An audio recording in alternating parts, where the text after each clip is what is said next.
Monica kalau mau dimulai. Yes, Mas Gigi juga sudah masuk. Nanti Mas Gigi gantian dengan saya, nanti setelah saya Mas Gigi itu ya. Iya. Yep. Monggo Mbak Monica bisa dimulai.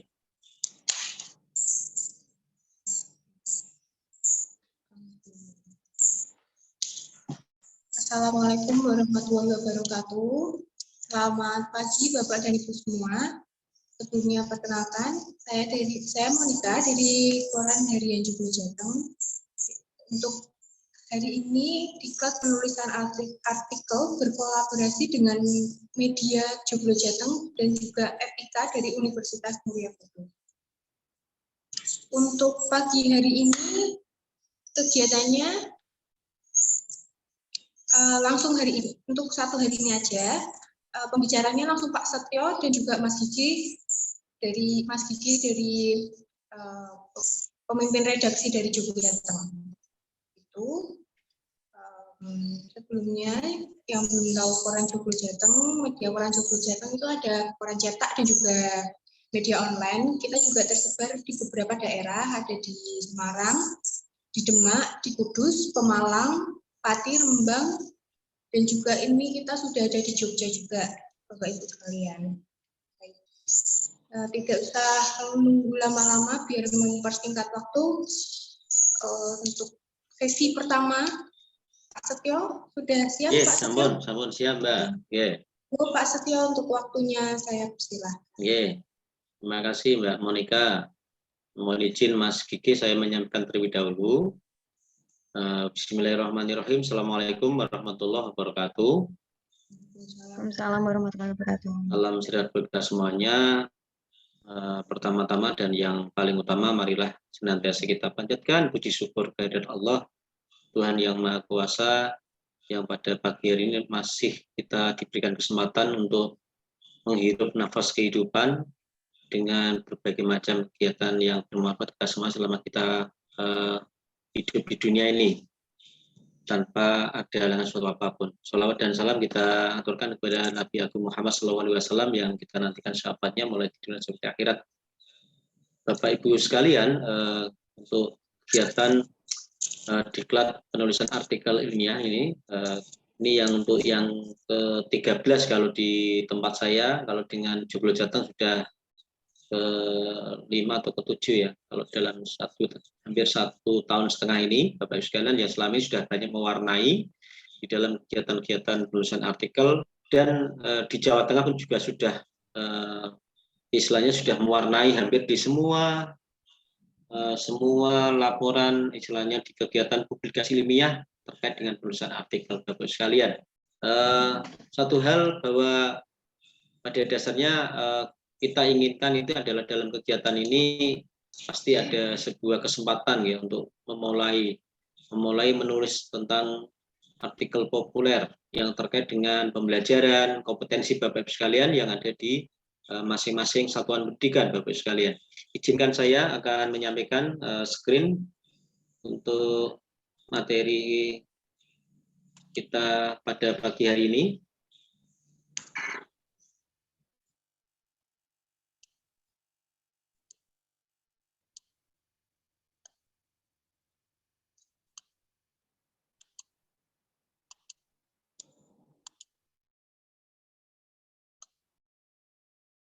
Oke. Ini sekelas saya, Bapak Ibu mungkin yang belum kenal dengan saya tugas saya di SMA 1 Demak, Bapak Ibu sekalian. Ada tambahan tugas saya untuk tahun ini sebagai Kepala Perpustakaan. Ini adalah anak dan istri saya. Ini pengalaman organisasi saya selama ini yang terkait dengan kegiatan-kegiatan di bidang publikasi ilmiah maupun juga di kegiatan pengembangan diri Bapak Ibu sekalian.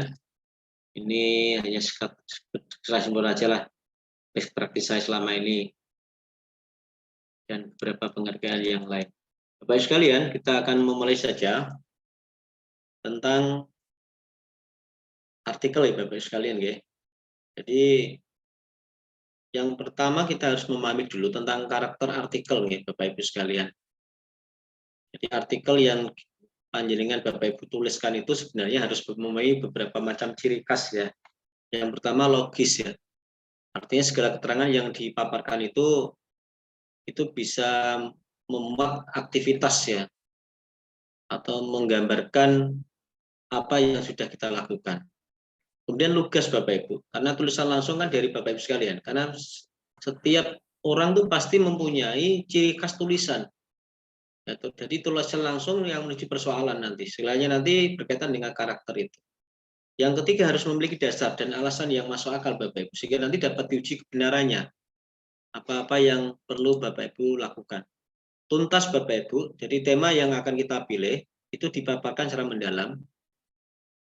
Kalau berkaitan dengan pembelajaran berarti permasalahan-permasalahan yang ada di dalam kelas, di dalam proses pengelolaan kelas, di dalam hal kompetensi pedagogik kita semuanya yang terkait dengan pembelajaran yang ada di kelas. Objektif itu disajikan dengan data-data fakta yang mendukung ya di dalam panjenengan nanti menuliskan di penulisan artikel. Kemudian cermati, hindari berbagai macam keliruan, walaupun sekecil apapun, barangkali, supaya ada proses editing pribadi yang sekiranya nanti mencermati supaya tulisan-tulisan yang kita ambil nanti itu bisa terhindar dari berbagai macam keliruan ya, mungkin dari tematik, kemudian juga koherensi, hubungan, kemudian juga tata letak paragraf dan lain-lain, gitu. Kemudian juga jelas dan padat, artinya mudah dipahami Bapak Ibu sekalian. Jadi inilah salah satu istilahnya ciri-ciri dari karakter artikel. Nah, juga menggunakan bahasa baku dan otomatis nanti memberikan tanda baca. Walaupun di Quran Jubul Jatuh sudah ada tim ya editingnya, tetapi sebaiknya kita juga meminimalkan supaya nanti dalam menulis ini nanti memperhatikan juga bahasanya. Mana-mana bahasa yang baku dan tidak baku yang sepenuhnya kita bisa gunakan di dalam penulisan artikel ini, Bapak Ibu sekalian. Nah, ciri-cirinya ini berdasarkan view panjenengan, view Bapak Ibu sekalian sebagai seorang penulis ya. Jadi pandangan terkait dengan pengelolaan pembelajaran yang sudah kita lakukan atau sedang kita lakukan atau masih menjadi sebuah konsep teori itu juga harus menjadi view panjenengan. Yang kedua, mengandung gagasan aktual.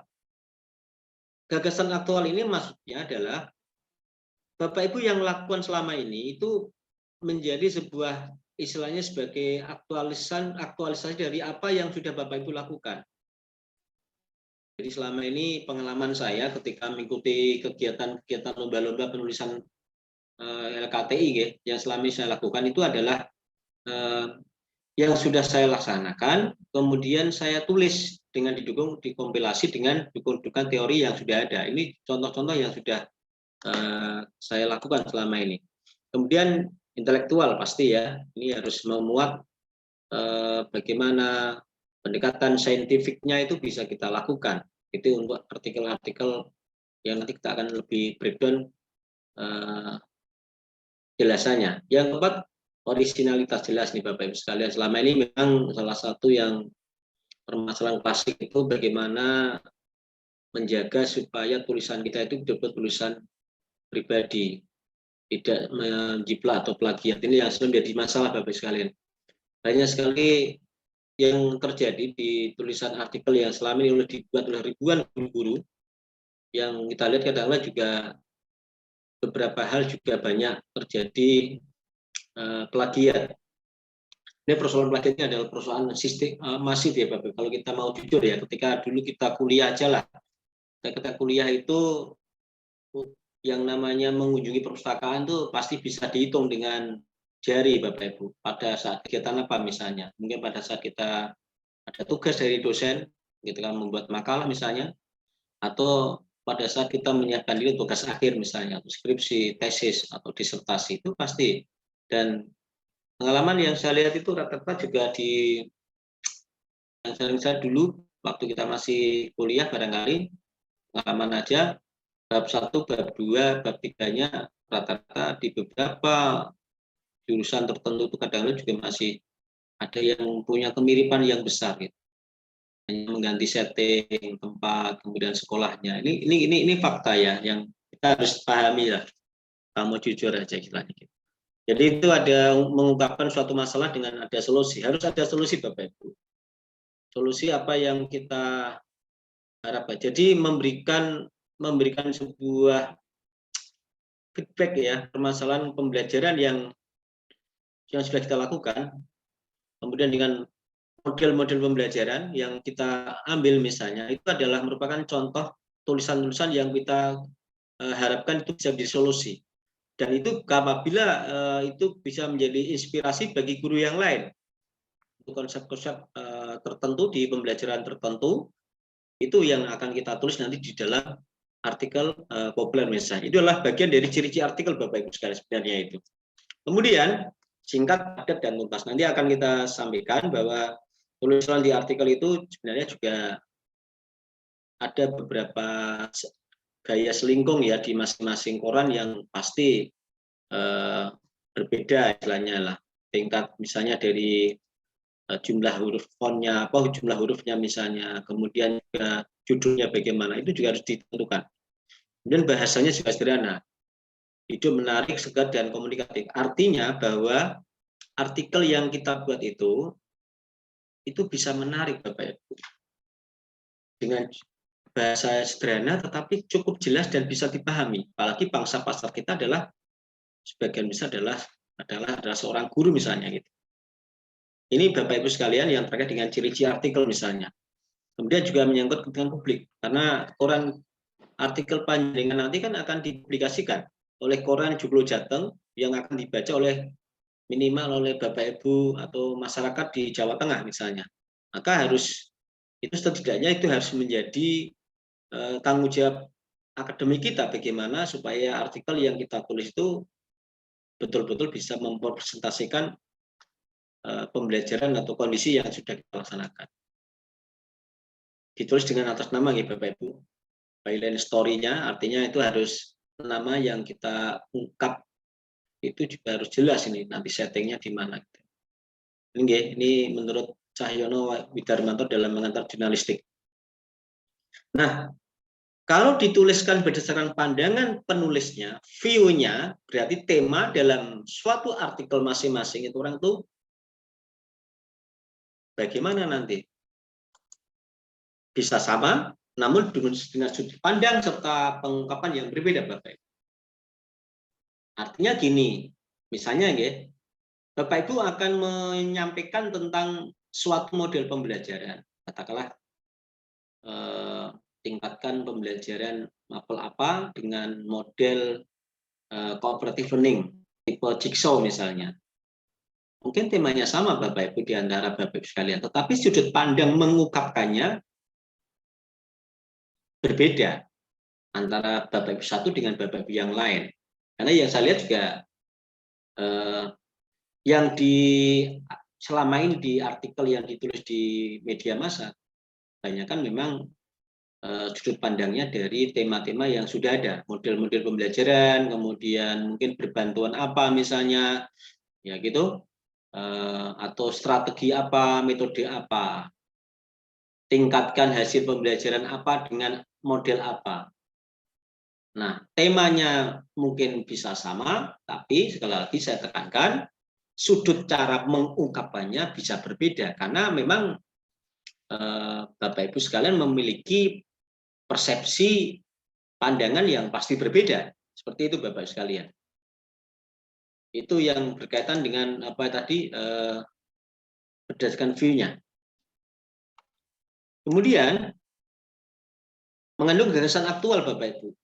Seharusnya artikel yang kita tulis itu mengandung gagasan baru atau mengandung kebaruan, novelty. Kalau pembelajaran kita, maaf ya, kalau kita melaksanakan proses pembelajaran sesuai dengan aturan katakanlah, RPP-nya harus kita perhatikan katakanlah, strategi pendekatan yang kita laksanakan pembelajaran itu terus kita lakukan, pasti Bapak Ibu banyak mengalami kebaruan ide-ide untuk menulis. Karena saya yakin di dalam kelas itu, apalagi untuk guru kelas ya, untuk guru SD misalnya, Karena Bapak Ibu adalah seorang maha guru, bisa mengajar lebih dari satu mata pelajaran, berarti Bapak Ibu akan banyak melalui pengalaman baru terkait dengan gagasan yang ingin ungkap. Nah, ide-ide itu akan muncul, kalau menurut saya, itu berdasarkan dari best practice Bapak Ibu sekalian yang sudah Bapak Ibu laksanakan. Tentunya, dari ide-ide yang pembelajaran Bapak Ibu laksanakan, pasti akan memberikan kebaruan untuk teknik pendekatan penyajian dalam menulis nanti.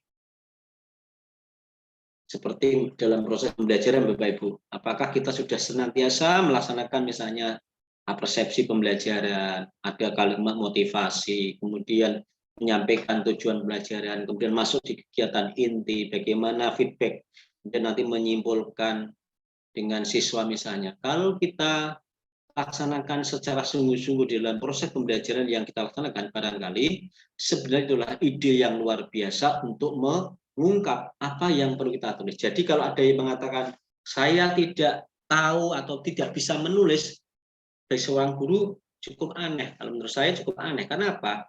Karena apa yang sudah Bapak Ibu lakukan itu sebenarnya bisa Bapak Ibu tulis menjadi sebuah pengalaman di dalam menulis artikel konsep pembelajaran, tergantung pada kompetensi Bapak Ibu sekalian. Banyak sekali rahasia seorang penulis ketika memulai awal untuk menuliskan pasti memiliki beberapa hal hambatan istilahnya gitu. Tetapi setelah melakukan kegiatan yang sudah dilaksanakan ternyata bisa mengalir Bapak Ibu. Itu istilahnya gitu. Nah, yang ketiga intelektual Bapak Ibu. Jadi bersifat intelektual artinya begini. Baik penulis maupun membaca, dalam memahami artikel itu perlu ada sebuah kompetensi kognitif pemikiran. Sebaiknya memang harus seperti itu. Jadi penulis artikel ya seperti kita semuanya harus memiliki kemampuan kritis, berpikir kritis, logis cermat ya. Dan itu yang perlu menjadi sebuah representatif apa yang sudah kita tuliskan. Nah, ibarat kalau kita mau pergi ke suatu tempat, ya berarti kan kita harus memerlukan referensi istilahnya tempat itu. Demikian juga kalau kita menulis di artikel populer media massa, berarti sebenarnya kita juga harus mempunyai referensi, menyiapkan referensi apa saja. Referensinya bisa berupa buku, kemudian dari media massa, Bapak Ibu bisa ikut juga di kegiatan-kegiatan pengembangan diri, seminar itu. Memang syaratnya harus seperti itu. Kita Bapak Ibu sekalian, kita harus upgrade terhadap apa yang menjadi pembelajaran kekinian misalnya. Pembelajaran kekinian di era sekarang ini apa saja toh yang mau diungkap? Tema-tema apa yang mau kita ambil di dalam pembelajaran yang sudah kita lakukan. Nah, dari apa yang sudah kita lakukan itu nanti kita tuangkan dalam bentuk tulisan. Dan Bapak Ibu tidak akan pernah kekurangan seharusnya terhadap ide-ide apa yang mereka tulis. Karena apa? Pada dasarnya menulis artikel khusus untuk guru ini maksudnya saya yang terkait dengan pembelajaran ini, Bapak Ibu akan banyak menemukan sekali ide-ide baru untuk memperkuat, menajamkan tulisan-tulisan kita hasil dari pengalaman yang kita laksanakan, yang sudah kita lakukan di dalam pembelajaran yang ada di kelas misalnya. Apalagi Bapak Ibu yang punya juga keinginan memperluas informasi terkait dengan best practice pembelajaran maupun pembiasaan yang ada di lingkungan kita, itu bisa kita tuangkan dalam bentuk tulisan-tulisan di tulisan ilmiah misalnya Bapak Ibu. Bahkan dari hasil penelitian yang kita lakukan misalnya di PTK, kemudian di best practice misalnya, atau di penelitian-penelitian kualitatif, kuantitatif, atau campuran misalnya, atau R&D barangkali, itu juga bagian dari referensi kita nanti untuk menuliskan di artikel populer. Nah, yang keempat orisinal ya. Jadi saya sudah katakan bahwa ini adalah bagian dari sebuah isu nasional sekarang atau isu sekarang ya, jadi tentang buah pikiran seseorang itu asli atau tidak. Nah, karena kebanyakan juga untuk menghindari istilahnya itu plagiat, juga itu bagian dari kesempatan kita untuk membuktikan bahwa tulisan kita betul-betul ada tulisan-tulisan asli. Makanya nanti Bapak Ibu tulis apa yang Bapak Ibu ingin tulis saja, mengalir saja. Memakan waktu 5 menit cukuplah untuk nanti jenengan mau menyampaikan apa-apa saja yang sudah menjadi pengalaman Bapak Ibu sekalian, atau berdasarkan kajian-kajian teoritis yang sudah ada menjadi sebuah ide-ide baru yang Bapak Ibu sampaikan dalam tulisan artikel nanti. Jadi itu. Nah, jadi supaya apa nanti bisa mengungkapkan masalah dan ada solusi. Solusi apa yang terkait dengan pembelajaran. Ketika pandemi COVID-19, orang mengatakan atau kementerian mengatakan ini adalah masa di mana generasi rebahan, learning loss. Learning loss itu apakah sudah sampai kepada learning loss di materi atau learning di pola pikir juga. Ini perlu dipahami menjadi sebuah ide-ide baru untuk mengungkap masalah dan memberikan solusinya. Sekarang misalnya seperti itu. Kemudian peralihan dari COVID-19 dari PJJ menjadi PTM seperti ini, pasti ada beberapa hal yang bisa menjadi sebuah tantangan buat kita semuanya. Apa saja yang terjadi dalam proses belajar yang sudah dilaksanakan. Nah, itu juga salah satu cara untuk mengungkapkan masalah dan memberikan solusi Bapak Ibu sekalian. Dan ini sangat urgen Bapak Ibu sekalian supaya tulisan-tulisan yang kita inginkan ini itu menjadi bagian yang tidak terpisahkan dari pengalaman kita. Untuk menjadi seorang penulis yang baik, kita harus punya guru yang baik. Nah, guru yang baik itu apa? Guru yang baik itu ya, Bapak Ibu, istilahnya memiliki komunitas, ekosistem orang-orang yang memiliki progres atau istilahnya track record penulisan artikel misalnya atau penulisan karya tulis misalnya. Semakin Bapak Ibu banyak bergaul, banyak membaca, banyak memperhatikan inspirasi dari orang-orang seperti itu, Bapak Ibu akan menjadi sebuah pribadi yang luar biasa untuk bisa melakukan proses yang sama misalnya. Bapak Ibu sering mengikuti kegiatan seminar, kegiatan diklat-diklat, tetapi kalau Bapak Ibu tidak melakukan proses aktualisasi sama sekali, itu sama juga dengan Bapak Ibu tidak melakukan apa-apa. Jadi kalau menurut saya, orang kreatif dengan orang tidak kreatif sama, apabila tidak melakukan aksi. Orang kreatif, ada ide kreatif, tapi tidak melakukan apa-apa, itu juga tidak kreatif. Menurut saya seperti itu. Jadi itu salah satu hal yang barangkali menjadi catatan kita, supaya apa yang kita laksanakan nanti bisa menjadi hal yang bermanfaat untuk orang-orang sekeliling kita atau kita sendiri nanti bisa seperti itu. Tulisan Bapak Ibu tidak usah bertele-tele sehingga alur pemikirannya itu mudah dipahami. Artinya Bapak Ibu akan menyampaikan nanti mulai pendahuluan, intro di pendahuluan, kemudian di isinya sampai menyimpulkan itu mudah dipahami oleh pembaca. Harapannya seperti itu. Kemudian tuntas, artinya disajikan dengan menyampaikan pokok persoalan disertai dengan penyelesaiannya secara utuh Bapak Ibu sekalian. Bahasa sederhana, jelas, hidup, menarik, segar, dan komunikatif.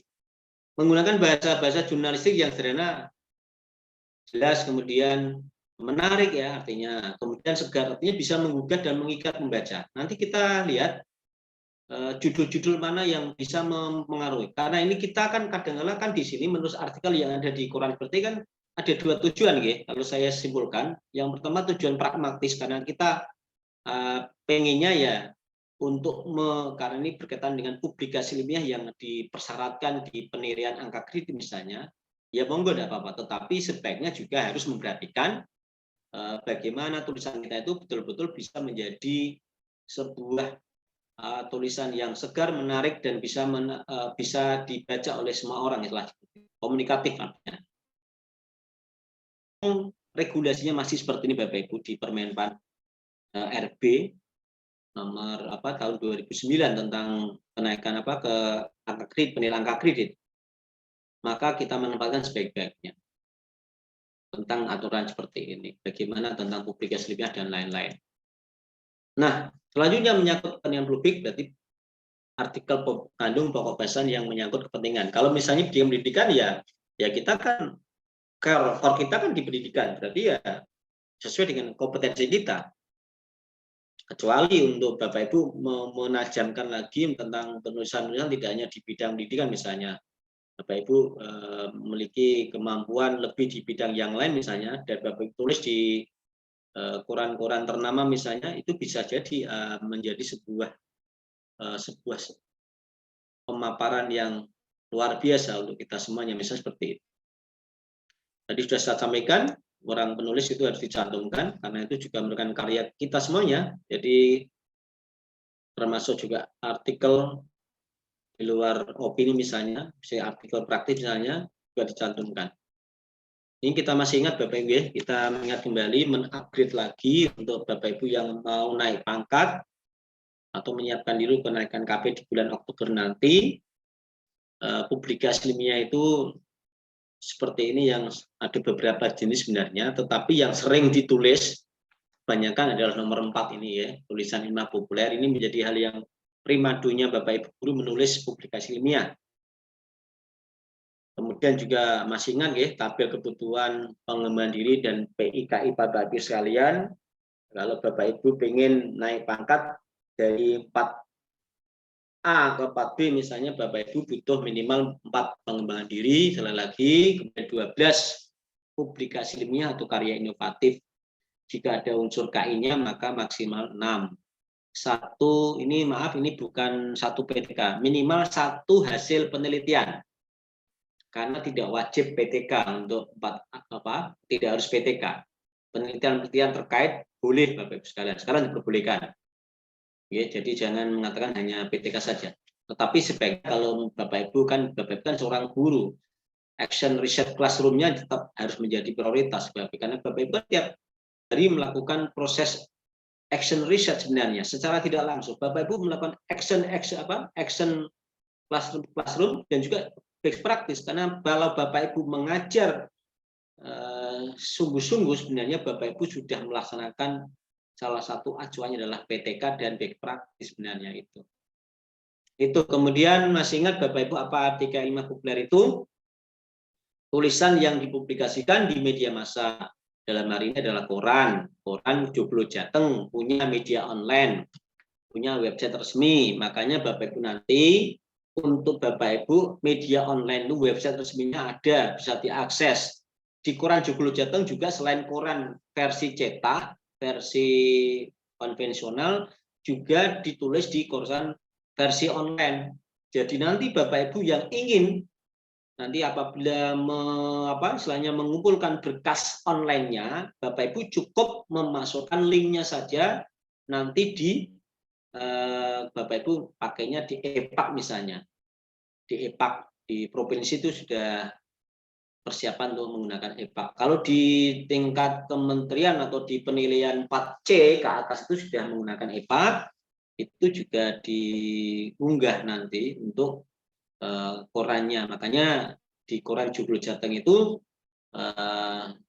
sudah juga dilayangkan untuk koran online-nya yang Bapak Ibu nanti bisa akses setiap saat, dan juga penilainya bisa mengakses.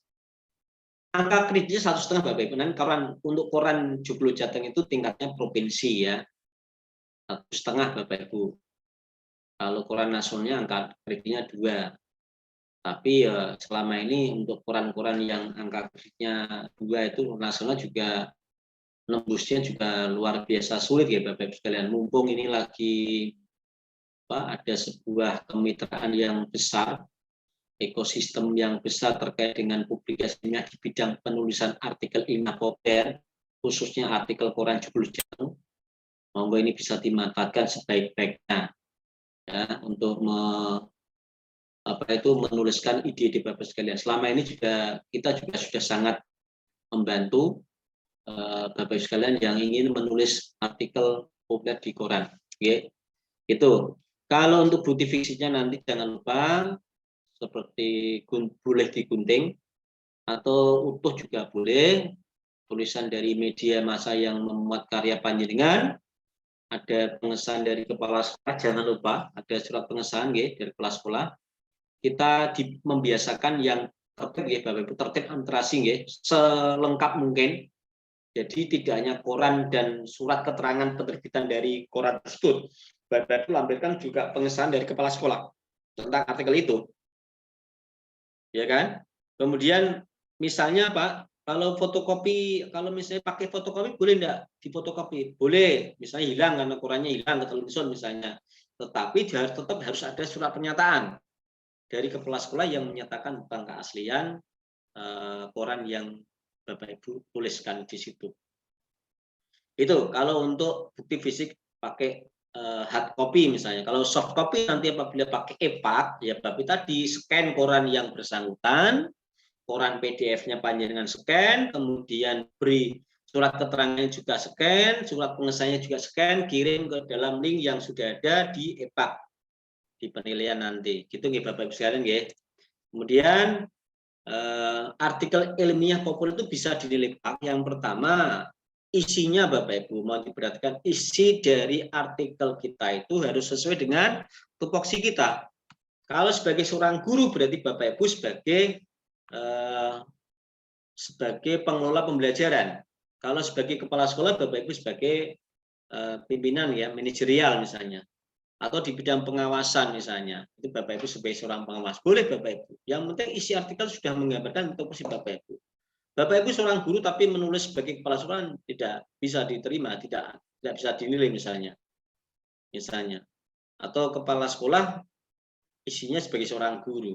Walaupun ada yang mengatakan bahwa kepala sekolah kan tugas tambahan guru ya misalnya seperti itu. Tapi sebaiknya sebagai seorang kepala sekolah ya tetap berkaitan dengan kepemimpinan, manajerial, terus kemudian apa lagi Bapak Ibu? Best practice, pengelolaan sekolah misalnya, segala macam bisa dituliskan sebagai seorang kepala sekolah. Untuk guru mata pelajaran, tema artikel ilmiah populer harus sesuai dengan mapel Bapak Ibu. Bapak Ibu guru kelas misalnya guru SD, tentunya Bapak Ibu banyak sekali tema-tema yang akan bisa ambil. Kan Bapak Ibu maha guru. Tapi menulis tentang pembelajaran IPS, IPAS misalnya, kurikulum merdeka di sekolah penggerak, itu Bapak itu tuangkan. Kemudian dikompilasi dengan dengan pengelolaan IT misalnya, Bapak Ibu pengalaman penggunaan misalnya Chromebook misalnya, kemudian Flashpoint misalnya, itu Bapak Ibu tuliskan dalam tulisan publik boleh. Kemudian harus menyebutkan minimal satuan pendidikan. Ya di artikel. Jangan lupa Bapak Ibu, ini sering kelupaan kadang-kala tulis tapi tidak hanya kasih nama tapi identitas sekolahnya tidak dicantumkan. Selengkap mungkin Bapak Ibu ya, nama, identitas panjenengan, kemudian kecamatan sekolahnya di mana, kecamatan mana, bahkan sampai kabupatennya kalau perlu. Ya. Kadang-kala itu ada beberapa kecamatan yang sama ini nanti. Karanganyar itu ada di Karanganyar, di Demak juga ada Karanganyar. Itu contohnya misalnya. Jadi jangan sampai ada yang kurang lengkap. Daripada nanti konfirmasi, saya juga akan konfirmasi ke Bapak Ibu sekalian. Selengkap mungkin. Kalau Bapak Ibu mencantumkan kutipan pakar, monggo bisa. Ada yang maksimal 25%, ada yang 10%. Itu boleh-boleh saja. Nah, mengapa kita tidak bisa menulis kata-kata? Salah satu hal yang menjadi probabilitas permasalahan ini klasiknya ya memang literasi rendah. Ada yang mengatakan tidak ada waktu. Sudah zona nyaman Bapak Ibu. Jangan sampai nggih Bapak Ibu zona nyaman. Selagi kita masih diberikan kesempatan untuk melakukan proses transformasi istilahnya di dalam peningkatan kompetensi, monggo dimanfaatkan. Bahkan sampai menjelang pensiun pun nggak ada masalah.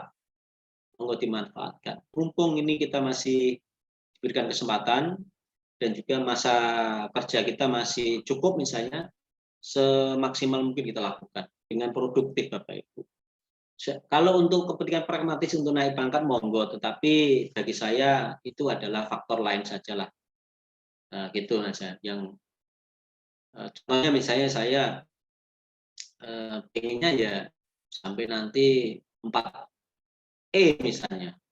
Nah, tidak, kalau memang kita kan juga tiap hari melakukan proses perubahan. Tetapi itu bukan menjadi tujuan utama saya jalannya pragmatis. Hanya sebatas menuangkan. Itu bagian dari istilahnya bonus lah.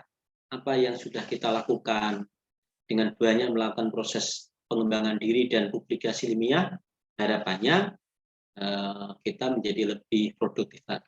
Tetapi ingat Bapak Ibu sekalian, menulis juga, publikasi juga penting, tetapi juga harus kita perhatikan juga.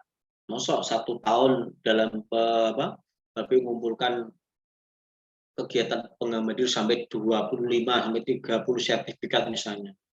Itu pasti akan ditanyakan itu nanti. Di BKD Jawa Tengah untuk SMA SMK kemarin juga banyak itu. Di BKN itu pasti di pending dulu ditanyakan. Ini guru apa ini kok kegiatannya hanya ikut kegiatan diklat seminar terus ngajarnya kapan misalnya. Apalagi ini sudah mulai PTN ya Bapak Ibu sekalian. Cukup aneh nanti kalau nanti sertifikat Bapak Ibu banyak sekali misalnya. Yang normatif saja Bapak Ibu sekalian. Itu ya. Merasa tak berbakat, ini juga persoalan klasik ya, merasa tidak berbakat. Padahal tidak. Bapak Ibu kan tiap hari juga menulis kan, minimal menulis status, menulis WA, atau membaca. Ini kan contohnya seperti itu. Apalagi merasa tidak bisa menulis. Orang guru tidak bisa menulis kan, ya kan? Cukup aneh karena kita juga spesifikasi kemampuan kita itu berkaitan dengan menulis kan, Bapak Ibu sekalian. Minimal ya apa saja yang kita tulis. Menulis RPP atau modul ajar atau bahan ajar misalnya. Itu contohnya seperti itu. Atau meningkatkan mengkompilasi model-model pembelajaran, strategi pembelajaran yang pas dengan kasus yang beda di kelas yang berbeda misalnya.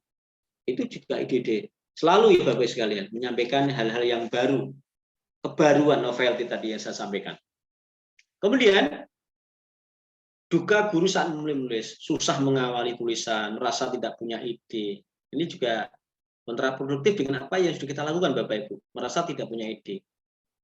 Kalau takut dibully, itu juga sifatnya juga bagian dari dari kesempatan kita sendiri sebenarnya untuk membuktikan bahwa kita tuh mampu menulis. Menulis jadi berat dan pangkat tak kunjung naik misalnya. Itu juga salah satu permasalahan klasik di publikasi ilmiah ya menulis ya.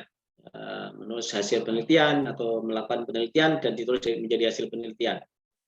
Nah, makanya syarat menjadi penulis, kuasai teknik menulis tadi sudah sampaikan di atas, kemudian menerbitkan tulisan melalui kerjasama dengan koran yang kita adakan seperti ini, kerjasama dengan orang Joglo Jateng. Syarat pendukungnya apa, Bapak Ibu? Membaca. Bapak Ibu sudah menyempatkan diri enggak membaca? Berbagai macam buku-buku tentang menulis yang artikel yang baik bagaimana. Kemudian menulis pengalaman-pengalaman yang sudah Ibu lakukan di dalam pembelajaran selama ini, dalam 1 tahun ini sebelumnya bagaimana. Kemudian mengaktualisasikan dalam kegiatan belajar dan latihan mencoba. Dan pasti semangat yang bisa satu kegiatan. Itu barangkali menjadi syarat. Nah, maka spirit menulis itu butuh kejujuran Bapak Ibu, terbuka pada diri kita sendiri, apa yang perlu sudah kita laksanakan misalnya. Nah, teknik menulis artikel yang selama ini itu dengan strategi piramida terbalik, foto, kemudian nama lengkap dan gelar akademik, judul artikel kita, masukkan intro awal yaitu pendahuluan, pokok persoalannya langsung menukik saja apa saja yang ingin Bapak Ibu sampaikan terhadap permasalahan yang Bapak Ibu tuangkan. Itu dengan intro, pokok persoalan misalnya. Kemudian diisi pembahasan, diisi Bapak Ibu bahas secara logis, argumentatif, bisa bersifat naratif, deskriptif, kualitatif maupun persuasif. Itu jika contoh-contoh kegiatan-kegiatan yang bisa atau tulisan-tulisan yang kita anggap kita masuk dalam isi.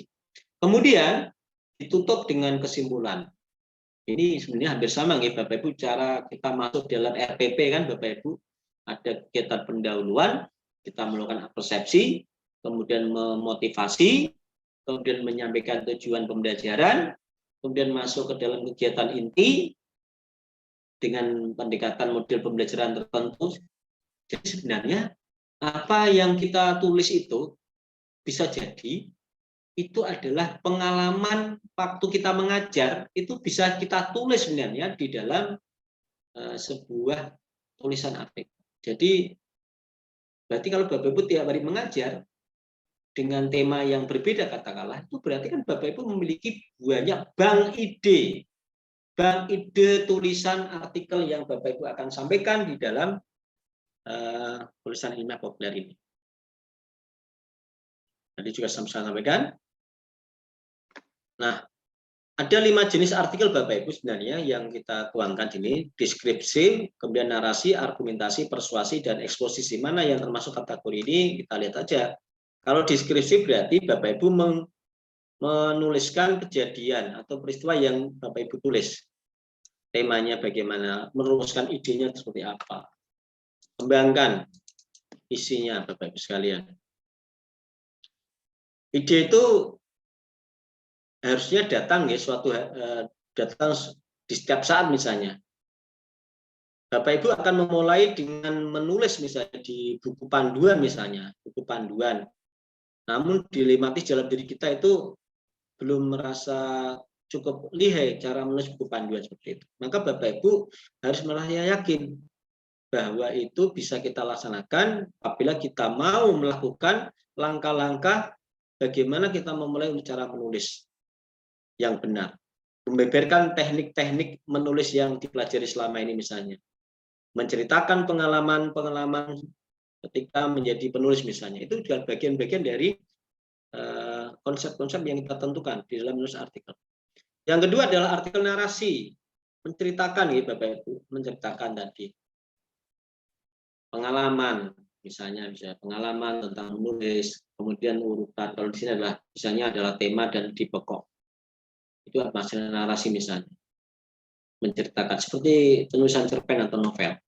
Dan kalau argumentatif, kritik atau pendapat atau kebijakan, regulasi, Bapak Ibu tuangkan nanti tema dan ide pokoknya seperti apa. Tentang pembelajaran, misalnya tentang pembelajaran tertentu, kelas Bapak Ibu sekalian yang sudah dilaksanakan. Apa permasalahan klasik yang kita alami dalam pembelajaran seperti itu? Bagaimana tingkat feedback-nya atau tingkat kreativitas kita dalam menuangkan dalam tulisan artikel argumentatif. Kalau persuasif itu berarti bujukan Bapak Ibu, ajakan untuk melakukan sesuatu atau meninggalkan sesuatu. Ini juga adalah kita kembangkan tema-tema isinya dengan data-data, dengan mengajak seseorang untuk melakukan atau melakukan sesuatu misalnya. Kesimpulannya adalah memperkuat atau mengajak dari ajakan yang kita lakukan. Eksposisi menguraikan topik ya, topik-topik tentang ide apa yang kita inginkan dengan konsep atau program. Nah, kalau teknik menulis artikel Bapak Ibu, sebenarnya teknik menulis artikel nanti mungkin akan lebih gamblang lagi di Mas Kiki nanti setelah saya. Ya hampir sama sih sebenarnya sih dengan penulisan berita.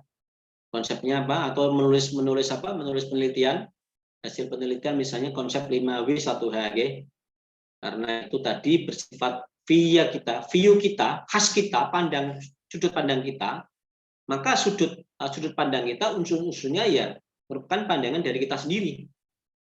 5W 1H. Apa yang terjadi? What? Apa yang terjadi dalam pembelajaran materi ini misalnya, materi X misalnya. Yang kedua, siapa yang terlibat? Guru, kepala sekolah, stakeholder, siswa misalnya. Where? Di mana kejadiannya? Kelas berapa? SD, SMP, SMA. Hampir sama ya Bapak Ibu dengan penulisan hasil penelitian atau karya-karya penelitian. Kapan terjadinya? Tahun ajaran semester berapa misalnya? Kenapa ini terjadi? Why? Alasannya mengapa? Bagaimana proses kejadiannya? Mendeskripsikan. Jadi sebenarnya teknik menulis artikel ya bersama dengan penulisan di kajian-kajian penelitian ya Bapak sekalian. 5W 1H misalnya gitu. Nah, judul untuk membuat judul artikel itu sama dengan membuat judul berita Bapak Ibu sekalian. Nanti lebih jelasnya ya Mas Kiki nanti. Menarik, kalau perlu provokatif. Provokatif itu memancing pembaca untuk mau melihat. Kalau saya sering katakan judulnya nendang. Judulnya itu bisa mempengaruhi orang untuk bisa terpengaruh untuk ikut membaca atau tertarik untuk membaca.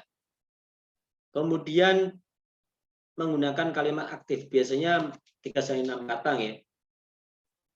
judul artikelnya kolomnya lebih pendek, misalnya 1 kata. Atau ada yang 6 kata sudah cukup ya.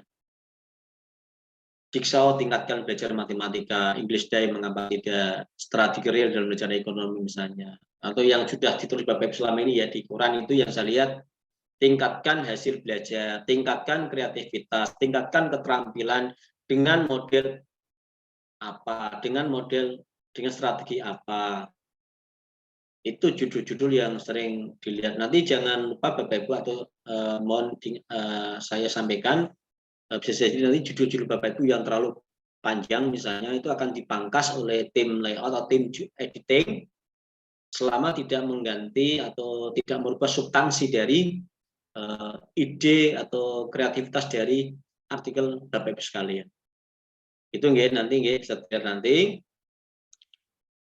Nah, menyusun rencana penulisan artikel ya, tujuan menulis, kemudian pilih ide, topik atau tema tulisan, angle, view, sudut pandang kita, pilih referensi, susun outline, kenali bahasa Indonesia, dan kita praktekkan, misalnya seperti itu. Tujuan menulis untuk pengembangan profesi kita, meningkatkan ilmu pengetahuan misalnya, memenuhi syarat pengangkatan misalnya. Kemudian yang kedua, pilih ide sesuai dengan kompetensi kita, Bapak Ibu, lagi tegaskan sesuai dengan kompetensi dasar para guru atau kompetensi kita sebagai seorang guru atau sebagai kepala sekolah atau sebagai pengawas misalnya. Sesuai dengan bidang studi yang didalami dan dikuasai, Bapak Ibu sekalian. Kalau guru kelas karena banyak sekali mapel yang diajarkan bisa diambil nanti. Atau pengalaman Bapak Ibu kita mengajari tadi sudah sampaikan ya. Bapak Ibu kalau mengajar sungguh-sungguh sesuai dengan aturan, berarti Bapak Ibu tidak akan banyak atau tidak akan kehilangan atau tidak akan kehilangan ide atau topik tema tulisan. Karena Bapak Ibu sudah melakukan pengalaman pembelajaran. Atau Bapak Ibu melakukan sebuah penelitian, temuan yang nanti Bapak Ibu tulis. Di bidang ilmu pengetahuan dan teknologi juga bisa.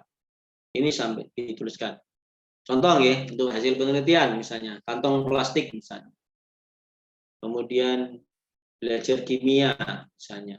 Dari PTK Bapak Ibu ini adalah kartu gambar, tingkatkan menghafal bilangan Jawa. Ini judulnya sudah diganti. Karena kan nggak mungkin untuk PTK seperti ini judulnya. Ini sudah disingkat, yang penting substansinya cukup jelas. Kemudian dari skripsi Bapak Ibu sekalian, monggo bisa jadi ide untuk menulis artikel atau tesis panjenengan yang belum sempat dituliskan, nggak apa-apa. Ini contohnya. Kemudian dari ulasan tinjauan ilmiah. Tinjauan itu gagasan. Bedah gagasan yang kita sampaikan misalnya sebagai salah satu usulan ide-ide tentang apa yang kita inginkan di dalam proses pembelajaran misalnya. Ini beberapa contoh artikel-artikel. Pilih angle, sudut pandang dengan pengalaman tadi sudah saya sampaikan, hasil penelitian juga bisa. Kemudian sudut pandang dari isu yang sedang berkembang. Kemudian ini contohnya dari pengalaman mengajar, misalnya Ida Aryani. Asiknya belajar fisika dengan jembatan keledai. Ini disampaikan ya. Bagian besar lebih memilih belajar fisika dan lain-lain. Sampaikan ini sudut pandang dari pembelajaran fisika misalnya. Dan sudut pandang dari kajian penelitian misalnya.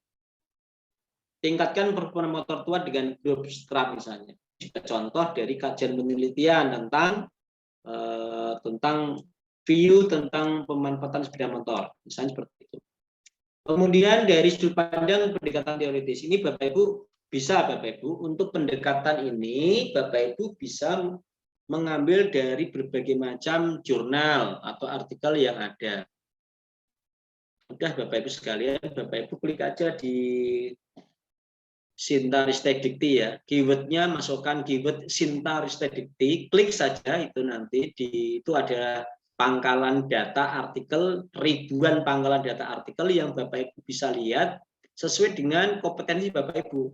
Mau pendidikan dasar, silakan. Pendidikan menengah juga bisa. Banyak sekali, ribuan artikel. Ya, Bapak Ibu sekalian itu adalah sudut pandang berdasarkan pendekatan teoritis. Jadi bisa Bapak Ibu melakukan menulis berdasarkan pendekatan teoritis. Sudut pandang dari isu yang berkembang juga boleh. Ini juga sudut pandang terkait dengan pembelajaran kekinian misalnya, tentang ideologi misalnya, tentang perubahan apa yang terjadi pada pola pikir masyarakat pada saat ini misalnya seperti itu. Dari sudut pandang kacamata orang lain, istilahnya dari pendapat orang lain terkait dengan suatu konsep pembelajaran atau konsep penemuan misalnya. Nah, yang keempat referensi. Cari sumber rujukan tadi saya katakan, ambil rujukan referensi artikel. Tapi ingat Bapak Ibu, memilih referensi bukan berarti membenarkan menjadi seorang plagiat, bukan. Maksudnya dari referensi itu menjadi salah satu sumber rujukan untuk menulis ke konsep yang lain yang mendukung. Itu Bapak Ibu. Bapak Ibu kan kalau dulu waktu kita masih kuliah dulu di S1 kan ada yang minimal referensinya harus minimal 30 artikel jurnal nasional misalnya. Kemudian sekian artikel jurnal internasional misalnya. Itu referensi yang harus diambil sebagai pangkalan data pendukung dari tulisan kita nanti. Dasarnya seperti itu.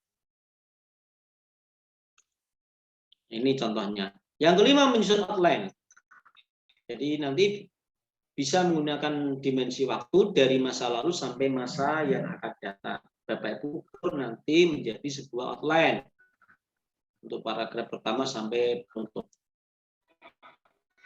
Nah, ini contohnya Bapak Ibu, ini tulisan seorang dengan judul Belajar Bahasa Jawa Lebih Bergairah dengan Kartu Kata. Ini judulnya 563 kata atau sekitar 4.151 karakter. Nanti di word-nya, di klik kanan nanti tertuang berapa katanya nanti. Bahasa Jawa, pelajaran momok yang menakutkan. Ini kan langsung deh, jadi pendahuluannya langsung menukik pada permasalahan awal ya. Nggak usah menuliskan dari yang paling umum aja. Kurikulum 2013, syarat tentang ini nggak usah. Cukup langsung aja. Yang kita inginkan tuh apa? Oh itu hanya dua halaman saja maksimal tuh sudah cukup dari Bapak Ibu sekalian. Jadi tidak usah khawatir nanti kehilangan ide. Tulis saja apa yang sudah kita laksanakan. Ini isinya Bapak Ibu. Bapak Ibu tuangkan dalam bentuk outline dalam isi. Sebelum Bapak Ibu breakdown jadi sebuah tulisan yang antar frasenya saling berhubungan. Guru sebagai sutradara, media pembelajaran, ada kartu berpasangan, bermain kartunya bagaimana, deskripsikan pola bermainnya seperti apa kartunya nanti, jumlah kartunya bagaimana, belajar dengan bermain itu menyenangkan siswa. Itu outline yang ada diisi. Kemudian penutupnya permainan karta berpasangan dapat memberikan situasi pembelajaran santai dan menyenangkan.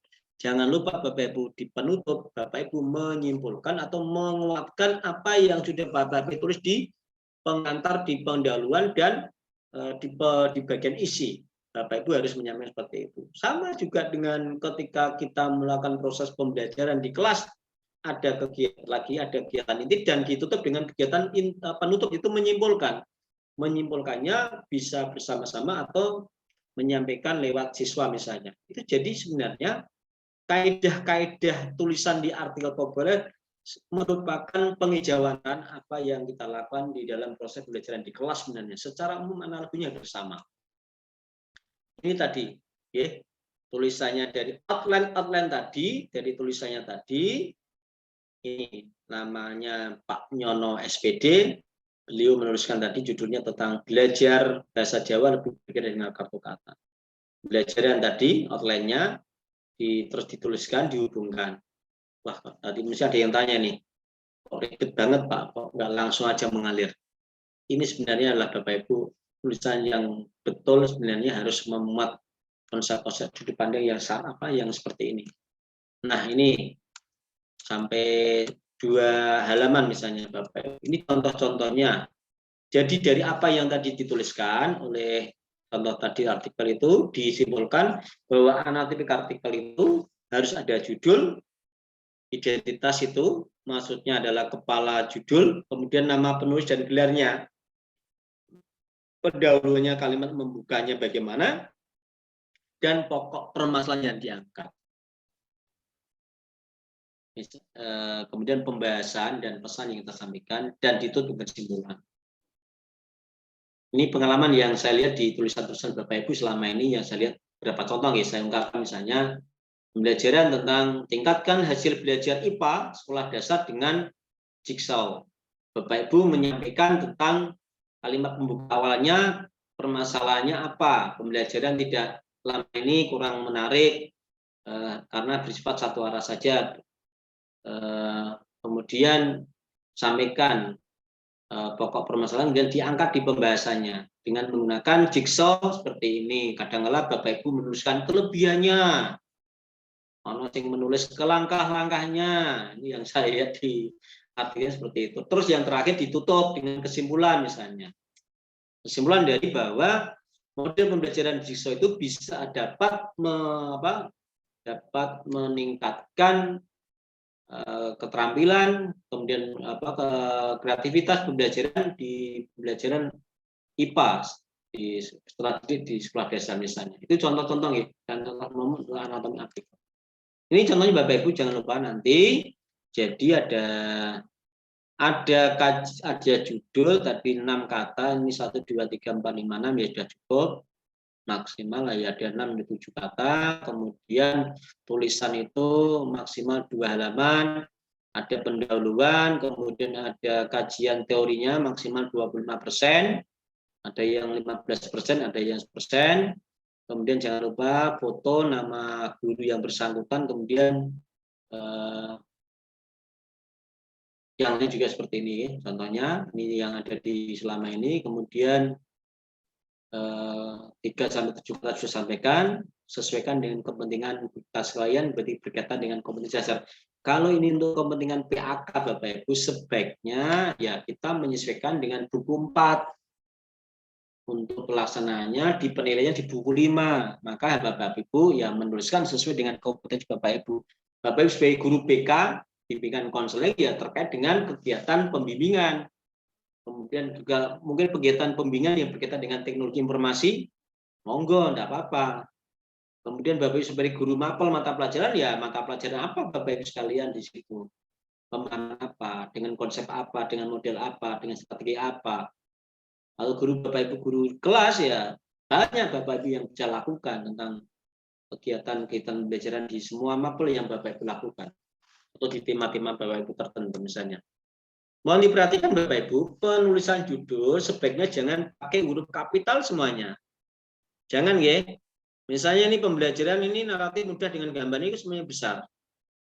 Jadi huruf besar itu hanya di awal kata ya nanti. Jangan lupa. Kemudian penulisan buku yang benar ini ya, ada bermuat dengan ada akronim misalnya, ada penulisan yang nanti mempengaruhi pembacanya. Di Quran Joglo Jateng itu nanti ada yang lebih dari 5.000, sebaiknya lebih ya, 5.000, 6.000 karakter. Supaya apa Bapak Ibu? Kalau Bapak Ibu nanti kalau ini 4.000 hanya 4.000 karakter misalnya, kalau ada sesuatu yang istilahnya kurang pas atau dipangkas oleh tim misalnya, nanti kan jumlah halamannya jumlah tulisannya berkurang. Maka sebaiknya dilebihkan. Ya 6.000 karakter misalnya atau sekitar 600 kata misalnya. Itu bisa ditontonkan nanti, okay? Ini ya kalau Bapak Ibu klik kanan nanti page-nya word-nya ini 812, karakter non spasinya 5.000-an. Kalau di breakdown itu sekitar 2 halaman. Bapak Ibu nulis saja, kira-kira nanti sudah cukup 2 halaman atau maksimal 2 halaman, 1,5 halaman misalnya, kemudian klik kanan, oh karakternya sudah di atas 5.000 atau sudah di atas 600-700 kata, ya sudah mencukupi nanti tulisannya. Bapak Ibu akan nanti minta untuk dititipkan di Quran. Ya. Nah, ini jangan lupa juga untuk tulisan Bapak Ibu, kalau sudah diketik, jangan lupa di save as dalam bentuk format rich text format. Tadi kan Bapak Ibu klik kanan, di save as, tipenya rich text format. Ini biasanya di beberapa Windows tertentu itu kadang-kala tulisannya itu tidak tulisannya itu jadi satu misalnya gandeng ya, itu juga sudah cukup memberatkan ya, mengambil banyak waktu nanti untuk mengedit. Maka sebaiknya menggunakan format rich text format RTF ya, jangan Word dokumen tapi format rich text format ini ya. Kemudian hindari tulisan-tulisan misalnya satu, ya, atau sebaiknya diganti tulisan saja langsung, terus saja mengalir. Juga untuk yang guru matematika misalnya hindari aja lah grafik sama rumus, hindari. Apalagi kadang-kala gini, ini mohon maaf ini masih ada yang kelupaan ini. Menulis artikel populer seperti mengumpulkan artikel jurnal. Jadi artikel jurnal sekitar 30 halaman diberikan ke saya. Apakah sering terjadi? Masih ada yang seperti itu Bapak Ibu sekalian. Sering ya terjadi. Bahkan dibuat pendahuluan ya ditulis pendahuluan, isi ditulis, kesimpulan, daftar pustaka juga kadang-kadang. Permasalahan nih kadang juga ditulis. Jadi itu tidak ya Bapak Ibu nanti. Mengalir saja tulisannya seperti yang tadi saya contohkan. Hindari penulisan-penulisan juga. Bapak Ibu, PTK itu bisa jadi modal utama nanti Bapak Ibu menulis untuk artikel ilmiah populer ya. Dari PTK Bapak Ibu bisa ditulis menjadi artikel ilmiah populer, angka ini 1,5 kalau provinsi. Dari PTK jadi jurnal, angka 2 misalnya provinsi. Dari PTK dia jadi buku, dari PTK jadi tujuan ilmiah. Jadi dalam satu PTK atau satu hasil penelitian Bapak Ibu bisa benar lebih dari 12. Sudah cukup Bapak Ibu naik pangkat 2 tahun sekali. 2 tahun sekali Bapak Ibu naik pangkat sebaiknya. Ya, jangan udah lama-lama. Jangan sampai 3 tahun, 4 tahun. Bapak Ibu kalau kelamaan tidak naik pangkat di atas 4 tahun, biasanya yang saya alami atau yang saya alami itu teman-teman di Demak ini, itu nanti jumlah nilainya kebanyakan. 4A itu sudah 700 lebih Bapak Ibu. Kalau 4B tidak bisa Bapak Ibu, tidak bisa naik pangkat. Kenapa? Karena kelebihan. Kita tidak mungkin memangkas nilai pembelajaran kan. Nilai pembelajaran 4A kan 29,75. Tidak mungkin kita pangkas jadi 20, tidak boleh aturannya. Tapi kalau di nilai pengembangan diri kita pangkas boleh, di nilai publikasi boleh. Tapi kebanyakan kan nilai publikasinya yang teman-teman yang lama nggak naik pangkat kan 0. Kebanyakan malah di unsur penunjang. Unsur penunjangnya lebih dari 10%. Ganti lagi. Ganti dari mulai 2000 berapa ketika naik pangkat terakhir misalnya. Bayangkan, cukup lama. Makanya naik pangkat jangan lama-lama. 2 tahun minimal itu sudah naik pangkat. Oke, gitu. Yang guru-guru SMA, SMK, monggo. Semangat. Oke, semangat. Yang SD, SMP, nggak ada masalah selama ini ya. Dan dibiasakan seperti itu. Nah, lampirkan fotonya nanti jangan foto-foto KTP Bapak seperti ini. Ini foto-foto resmi banget ini ya. Pilkades saja ini. Jangan ya. Foto-foto ini aja yang dipakai. Foto-foto sederhana atau foto-foto bebas. Ini yang dipakai. Kalau foto bersama tolong jangan. Lah, pengen anaknya masuk fotokan semuanya. Jangan Bu, salah satu aja diambil. Jangan terlalu jauh juga supaya fokus. Ini beberapa tulisan artikel di. Nah, surat keterangannya, surat penguasanya mohon nanti dituliskan selengkap. Bapak Ibu dibiasakan laporan tulisan ilmiah populer ini lengkap, mulai dari korannya, di judulnya, kata pengantarnya barangkali terus dimasukkan korannya, kemudian ada penutupnya juga, ada surat keterangan dari koran yang bersangkutan, tadi dilengkapi dengan lembar pengesahan atau surat keterangan. Ini ya contohnya Bapak Ibu. Bapak Ibu naskah dikirim nanti diklik bervisi 13judul@gmail.com.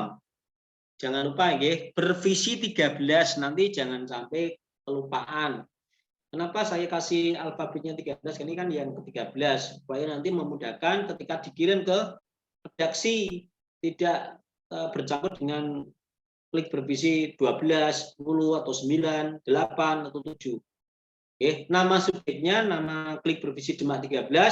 Nama Bapak Ibu, artikel 1 misalnya atau artikel kedua itu supaya memudahkan di dalam penulisan pengecekan. Deadline-nya kita sampai 6 Oktober ya Bapak Ibu. 2 bulan cukuplah ya Bapak Ibu sekalian. Demikian Bapak Ibu yang saya sampaikan, ya dapat saya sampaikan. Tetap semangat terkait dengan kegiatan ini. Terima kasih. Waktu sepenuhnya kami serahkan ke Mbak Monika. Monggo Mbak Monika. Baik, terima kasih Pak Setio untuk penjelasannya. Untuk sesi kedua ini, Mas Gigi, monggo Mas Gigi. Halo, tes. Suara saya kedengaran nggak, Pak Monik? Terdengar, Mas Gigi. Terima kasih atas waktunya, Pak Monik. Yang saya hormati Pak Setio Nugroho, tim SMA Kabupaten Demak. Yang saya hormati teman-teman Cigo Jateng, ada Mas Fadi, Mbak Monik, dan juga yang saya hormati Bapak Ibu sekalian, para guru. Selamat pagi. Alhamdulillah. Wassalatu wassalamu ala Rasulillah. Pada kesempatan kali ini kita masih bisa bertatap muka, masih diberi kesehatan, masih diberi kelancaran dan sebagainya, sehingga dalam kesempatan ini kita masih melakukan aktivitas khususnya untuk pelatihan penulisan artikel ilmiah. Mohon izin sebelumnya perkenalkan, saya Gigi Firmansyah. Kebetulan saya di pemimpin redaksi media Cigo Jateng. Bapak Ibu sekalian yang mungkin baru, yang belum mengenal Cigo Jateng, kita koran cetak dan juga online. Untuk cetaknya korannya Jateng, nanti Bapak Ibu kalau tulisannya tayang bisa kita kirim ya, kita kirim korannya. Kemudian untuk online-nya Bapak Ibu bisa buka ciglojateng.com. Tentu sebagaimana media-media yang lain, isinya adalah pemberitaan, dan di situ ada space khusus untuk artikel guru ya, bisa diklik.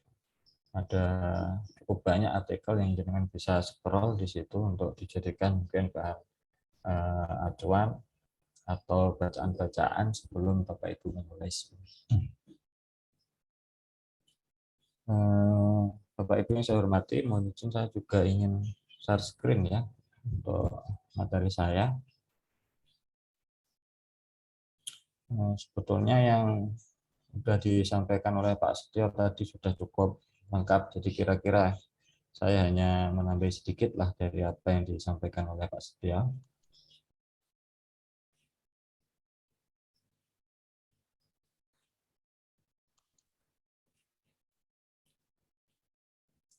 Mengenai menulis artikel populer di media massa gitu ya.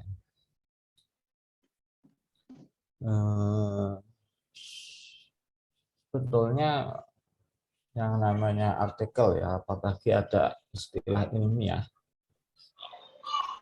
sejauh pengalaman saya, hampir semua artikel secara konsep itu hampir sama semua. Bahkan di karya-karya ilmiah yang lain, itu secara struktur kurang lebih ya hampir-hampir mirip. Cuma mungkin beda di analisa, model pendekatan, soal data, dan sebagainya. Paling beda-bedanya di situ. Mulai dari artikel jurnal, skripsi, tesis, bahkan sekelas disertasi. Ya. Kurang lebih strukturnya hampir-hampir mirip. Tentu dalam menulis, kenapa sih kita perlu sekali menulis ya? Jadi kita dapat mengenal orang-orang terdahulu, pemikirannya para tokoh-tokoh terdahulu, para ulama, itu yang paling bisa kita cerna melalui tulisan-tulisan beliau. Mungkin kalau Imam Syafi'i yang menjadi mayoritas mazhab umat Islam di Indonesia, kalau tidak meninggalkan karya-karyanya, mungkin sangat besar ya, kalau tidak meninggalkan karya-karyanya bisa jadi pemikiran beliau hilang, tidak ada mazhab Syafi'i. Karena beliau karya-karyanya ditulis dan kemudian berkembang sampai sekarang, itu yang sampai sekarang beliau masih diikuti oleh banyak orang di dunia, bahkan menjadi mayoritas mazhab. Kita bisa membaca kalau mungkin Bapak Ibu ada yang bergelut di studi agama, kita bisa membaca misalnya Al-Buaiti, Al-Imla, Tasul Muzani, misalnya kitab induk itu yang dijadikan acuan umat Islam sedunia, yang akhirnya termasuk yang diwariskan oleh guru-guru ngaji kita, cara sholat, cara puasa, zakat, itu ya sumber-sumbernya dari karya-karyanya Imam Syafi'i, sehingga menjadi aktivitas kita seharian, kita sholat, wudhu, dan metode wudhunya, cara sholatnya, dan seterusnya itu menggunakan acuan mazhabnya Imam Syafi'i yang sampai sekarang karya-karyanya tidak ditinggalkan.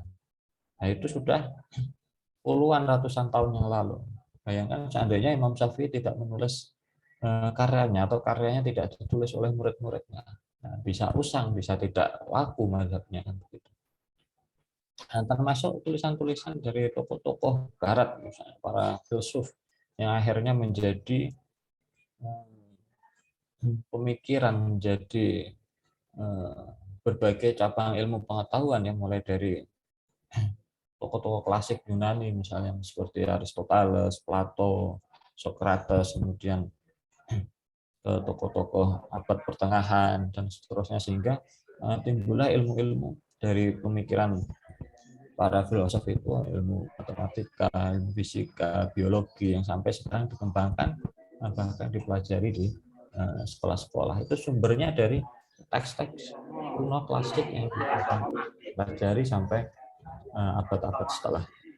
Kalau tulisan-tulisan itu hilang, nah mungkin peradaban dipertanyakan nasibnya. Ya.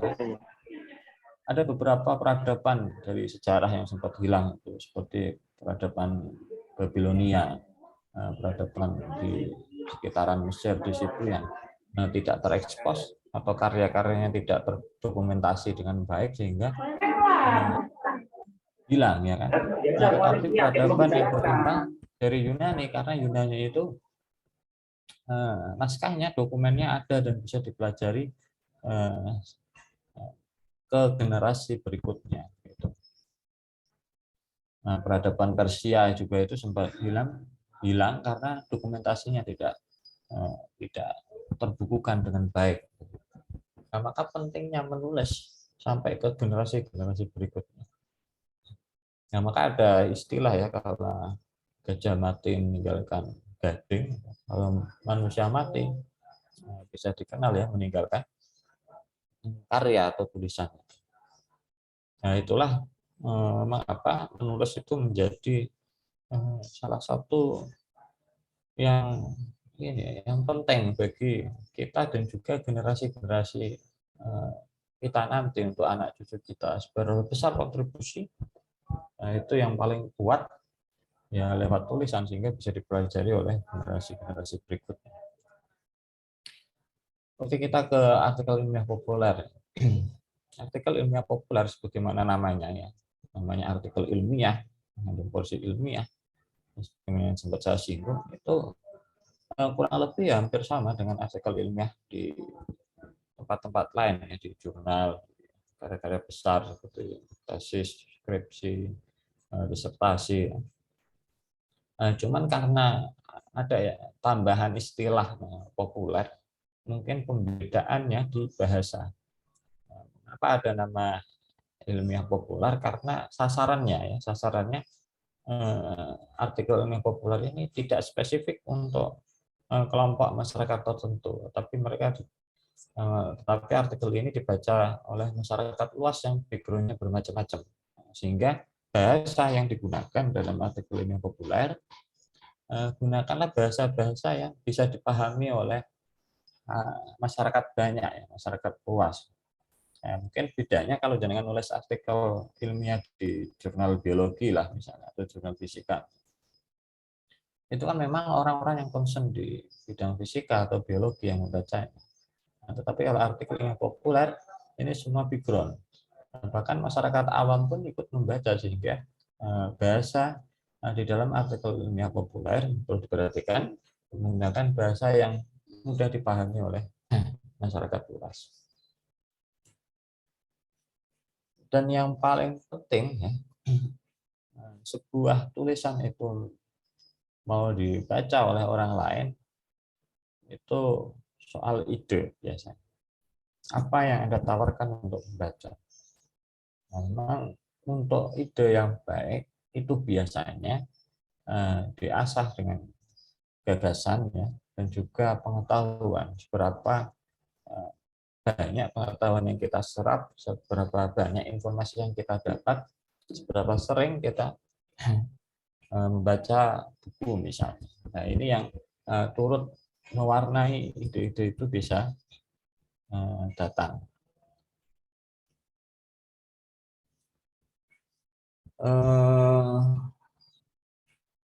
Persoalan ide ini memang sesuatu yang paling urgent ya di dalam sebuah penulisan. Dan seringkali ini berjenjang ketika Bapak Ibu misalnya menulis ke level middle up misalnya di jurnal-jurnal internasional misalnya. Ide ini menjadi persoalan yang sangat krusial ya. Saya pernah berdiskusi dengan Profesor Mazhar Hilmi waktu itu, dia ngisi pelatihan artikel jurnal internasional di kampus saya. Ada sebuah tokoh yang lagi viral ya, istilahnya anak sekarang lagi viral di Indonesia yang banyak dikaji oleh para akademisi. Nah, tetapi di dunia internasional sebetulnya sudah banyak dikaji sekitar 5 atau 6 tahun yang lalu. Nah, ketika kondisi seperti ini, kita menganalisa soal tokoh tersebut di level jurnal internasional, nah itu dianggap sesuatu yang udah basi. Meskipun di Indonesia sedang hitnya, sedang masih hit, tetapi kita juga harus memperhatikan di level internasional karena tujuan kita adalah di artikel internasional. Ini sebagai contoh ya, kenapa ide itu harus up to date.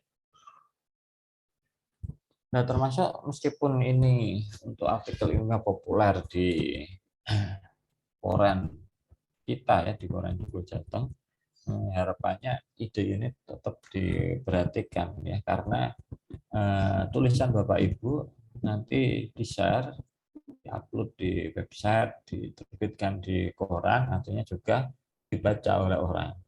Kalau dibaca oleh orang, minimal orang itu membaca tidak apa ya, tidak misi-misi inilah cara Jawanya. Artinya tulisan Bapak Ibu syukur-syukur bisa menginspirasi orang lain, memberi motivasi orang lainnya membacanya, mengatakan jempol misalnya, dan seterusnya. Maka posisi ide ini mempunyai porsi yang cukup tinggi dalam sebuah tulisan dikatakan baik atau tidak. Nah, bagaimana menggalai ide itu? Ide itu memang tidak bisa langsung jadi ya, apalagi menjadi sebuah tulisan yang kompleks. Maka ketika kita mendapatkan ide yang seakan-akan baik, baru, jangan berbangga diri dulu itu adalah sebuah ide yang orisinal, baru, dan seterusnya. Nah, tetapi perlakukan ide itu sebagai ide yang mentah dulu. Jadi tidak ada ide yang langsung jadi. Anggap semua ide itu merupakan ide mentah. Karena ide itu merupakan sintesis dari pengembangan ide-ide yang lain. Jadi anggaplah ketika kita misalnya lagi ngajar atau habis ngajar, tadi ada persoalan apa di kelas yang wah ini kayaknya menarik ini diulas, dicatat dulu.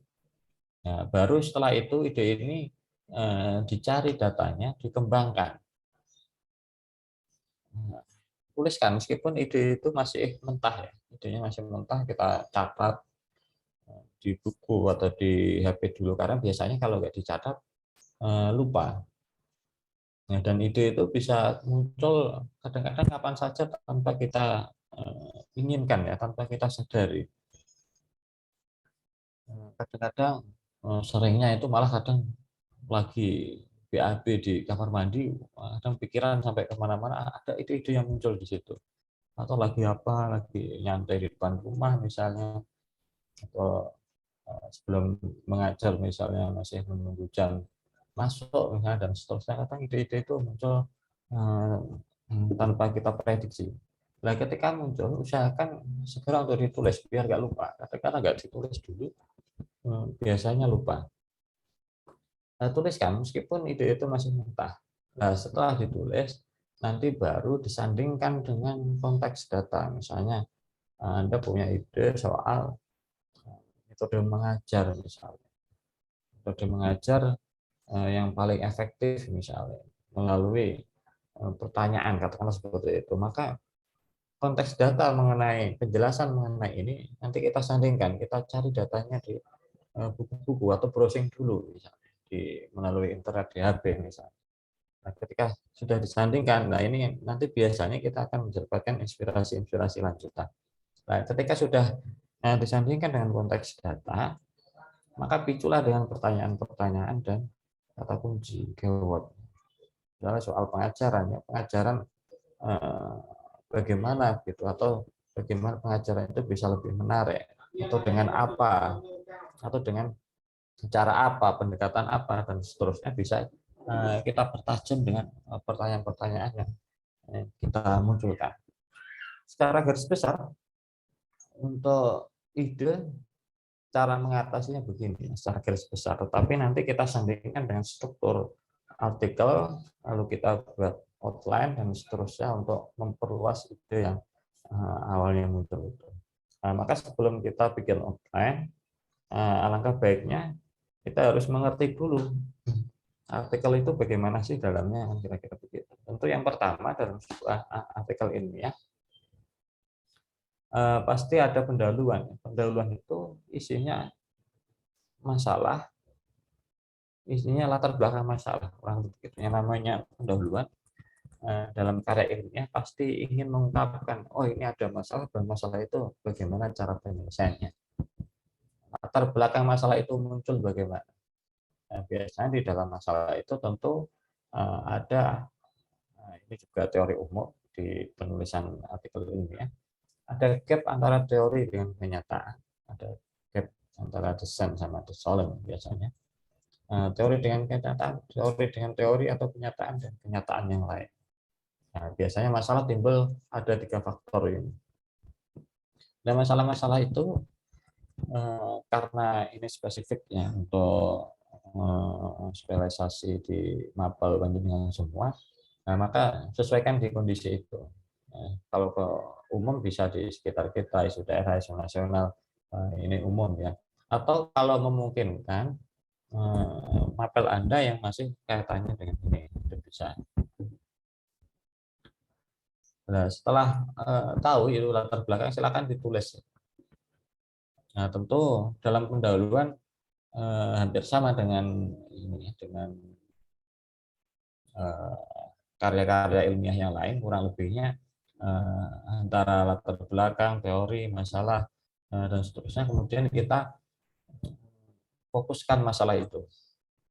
Kalau dalam makalah karya skripsi tesis itu ada rumusan masalah misalnya, tetapi dalam artikel ilmiah kita cukup jelaskan ya, jelaskan, pilih salah satu masalah saja, menurut saya tidak usah banyak, nanti bisa melebar, pilih satu masalah saja.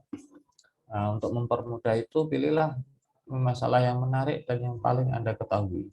Kalau Anda penulis pemula, belum lihai, pilih masalah yang paling diketahui. Nah, ini untuk mempermudah Anda supaya dalam menjelaskan masalah itu, terus mencari data yang terkait dan juga menganalisa. Kemudian setelah mencari satu titik fokus masalah itu, kemudian baru diperkuat dengan data-data ya, penjelasan data atau mungkin pendapat ahli, bisa jadi pengalaman, bisa pengetahuan dari buku, baca-baca informasi dari web berita dan seterusnya, ini juga bisa.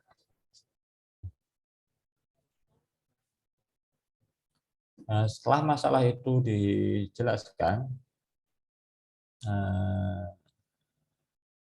tadi mulai ada masalah, kemudian difokuskan masalah itu, masalahnya dijelaskan, ya, kemudian baru dianalisa. Ya. Analisa ini tentu sebagaimana tadi yang disebutkan Pak Setia, gunakanlah pendapat ahli atau teori untuk melihat sebuah problem itu atau masalah itu, sehingga ini bukan pendapat pribadi Anda dalam menganalisa itu. Pendapat pribadi punya porsi dalam memilih teori itu, ya. Jadi Anda mengutip teori apa yang sesuai dengan problem itu kan sudah merupakan pendapat Anda, itu nggak masalah. Tetapi jangan menurut saya, menurut pengamatan saya. Nah, itu levelnya beda lagi. Kalau Anda membaca tulisan seperti tulisannya Gunawan Muhammad misalnya, atau tulisannya tokoh-tokoh yang memang dia sendiri adalah membuat teori atau minimal sudah sangat populer, itu orang menyebut menurut saya gitu saja sudah orang percaya karena dia sudah punya karya-karya ilmiah yang banyak misalnya. Itu ada kadang beberapa tulisan artikel di koran yang gitu, tetapi itu biasanya tokoh-tokoh yang udah ini ya, yang udah gede-gede, tokoh-tokoh besar biasanya begitu. Misalnya Franz Magnus Suseno kayak begitu, dia ngomong menurut saya gitu ya, ya masalah. Tetapi kalau kita siapa begitu kan, itu gunakanlah pendapat orang lain untuk menganalisa. Nah, tentu dalam mengutip teori atau menggunakan pendapat ahli itu disertai dengan logika yang benar, ya, sehingga antara problem dengan analisa ini nyambung. Kalau logikanya tidak benar kadang-kadang atau kurang menguasai pendapat itu, tidak dibaca secara tuntas, misalnya teori itu tidak dibaca secara tuntas dan problemnya tidak jelas, biasanya ada sesuatu yang miss di sini. Nah, ini kadang dijumpai bahkan di level-level karya-karya yang agak gede, ya, karya skripsi, apalagi kadang skripsi dikerjakan tidak terlalu serius, bahkan di karya-karya tesis ya kadang masih ada beberapa problem yang pendekatannya, teori yang digunakan dalam menjelaskannya, proses analisanya tidak sesuai atau kurang pas. Nah, biasanya ini karena kurang pemahaman yang signifikan. Kenapa saya bilang kayak gini? Kadang saya diskusi sama teman-teman ya, kebetulan di angkatan saya dulu waktu kuliah itu ada beberapa teman yang concern di dunia akademik yang kuliah di universitas-universitas di luar ya, ada yang dari Belanda, ada yang ini lagi menempuh pendidikan di Jerman, ada yang di Taiwan. Kadang-kadang ketika pulang kita sempat diskusi begitu. Salah satu yang dikomentari dari karya-karya di teman-teman di Indonesia itu kadang kurang tepatnya menggunakan teori, meskipun secara kelihatannya sih sudah sesuai gitu, tetapi karena kurang pendalaman yang matang, akhirnya ada beberapa miss yang sempat dikutip sama teman-teman, itu yang menjadikan karya-karya kita kadang lemah ketika dipublish di level internasional. Termasuk yang paling sederhana ya, termasuk dalam menggunakan artikel ilmiah populer ya. Meskipun sederhana, harapannya ini penggunaan teorinya untuk melihat sebuah problem ini sesuai gitu, atau menggunakan pilihan pendapat ahli ini memang sesuai, dia bergerak di bidang apa yang dia amati, itu bidang apa, latar belakangnya apa. Biasanya pendapat ahli itu juga biasanya punya latar belakang kan, kenapa teori atau pendapat itu muncul. Nah, itu juga sebelum kita menggunakan, kita juga perlu menganalisa itu. Akhirnya ketika kita memilih pendapat ahli dengan problem yang kita angkat dalam tulisan kita ini klop gitu atau sesuai. Nah, itu dalam proses analisa ya. Kemudian setelah tadi ada masalah, kita pilih fokusnya, kita jelaskan masalah itu, kemudian kita mulai menganalisa, baru kita hasil analisa itu kita simpulkan gitu. Kita simpulkan, syukur-syukur kita beri tawaran pertimbangan, kita beri solusi dalam problem yang kita ungkapkan di dalam penulisan kita di awal tadi. Jadi kesimpulan itu tidak harus berupa kelemahan dan kelebihan ya, kita bisa memberi solusi, kita juga bisa menawarkan pertimbangan-pertimbangan yang lain. Ya, seringnya mungkin Bapak Ibu yang selama ini tulisan yang masuk itu isinya kelebihan, kekurangan. Nah, itu sih nggak masalah sebetulnya ya, tetapi alangkah baiknya biar kita ini tulisannya lebih menarik begitu ya. Nah, itu kurang lebih dalam struktur penulisan saya kira isinya begitu ya, mulai dari pendahuluan, fokus masalah, penjelasan masalah, analisa, terus ke kesimpulan. Dan ini mungkin berlaku untuk banyak karya ilmiah, yang isinya secara global begini, secara global ya. Tentu untuk menuju itu kita perlu membuat outline ya, ide, terus ketika kita sudah tahu struktur artikel itu isinya begitu, dari mulai latar belakang tadi, latar belakang masalah, terus fokus masalah, penjelasan masalah, kemudian baru dianalisa, kemudian kesimpulan. Mulai dari judul dulu ya, judul ini usahakan ada judulnya dulu, meskipun nanti kita edit di akhir, kita perbaiki, tetapi judul itu setidaknya sebagai acuan awal kita untuk melangkah ke paragraf-paragraf di tulisan kita. Maka buatlah outline ya dalam menulis itu. Buat outline mulai dari judul, terus kira-kira paragraf pertama saya akan membahas ini, misalnya paragraf kedua, dan seterusnya kita buat outline. Tetapi outline itu jangan dibuat kaku ya, karena dalam menulis itu biasanya ada ide-ide seiring berjalannya waktu ketika seseorang menulis. Maka buat outline, kemudian outline itu dijabarkan. Jangan langsung menulis. Biasanya kalau langsung menulis itu akan justru menghabiskan waktu ya. Outline-nya dibuat, kemudian periksa lagi, outline-nya dikerjakan, dijabarkan, dan beri peluang dalam outline itu untuk berubah. Jangan terlalu ketat pada outline yang kita buat sendiri. Kasih space kemungkinan outline itu berubah. Ya, karena biasanya kalau kita habis membuat outline, kemudian kita sudah membuat paragraf pertama, paragraf kedua ditulis, itu ada kemungkinan atau ide-ide yang baru muncul di tengah perjalanan ketika menulis. Biasanya begitu. Nah, kasih peluang dalam outline ini untuk perubahan agar outline ini bisa menjadi paragraf yang lebih baik begitu. Dan dalam menjelaskan outline, usahakan jangan hanya berasumsi ya.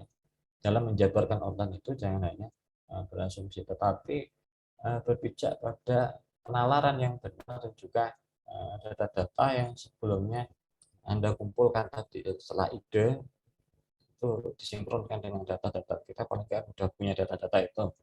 Setelah kita tahu struktur dalam artikel, kita coba membuat outline untuk membuat paragraf-paragraf sehingga tulisan itu menjadi lengkap gitu setelah dijabarkan, dijelaskan. Dalam penjabaran itu jangan hanya berdasarkan asumsi saja, tetapi berpijak pada penalaran yang benar dan juga data yang kita kumpulkan. Jadi ketika membuat outline, kasih space bahwa outline itu bisa jadi berubah, ada perubahan pendapat di situ. Tetapi setidaknya outline itu menjadi acuan kita dalam membuat paragraf-paragraf di dalam tulisan. Kemudian secara umum bagi khususnya penulis pemula ya, kalau ingin memahami struktur kalimat itu biasanya ada ini tips umum sebetulnya di banyak hal ya, termasuk di dalam penulisan. Ibu Bapak bisa menggunakan pola-pola ini, yaitu yang pertama memperhatikan ini ya.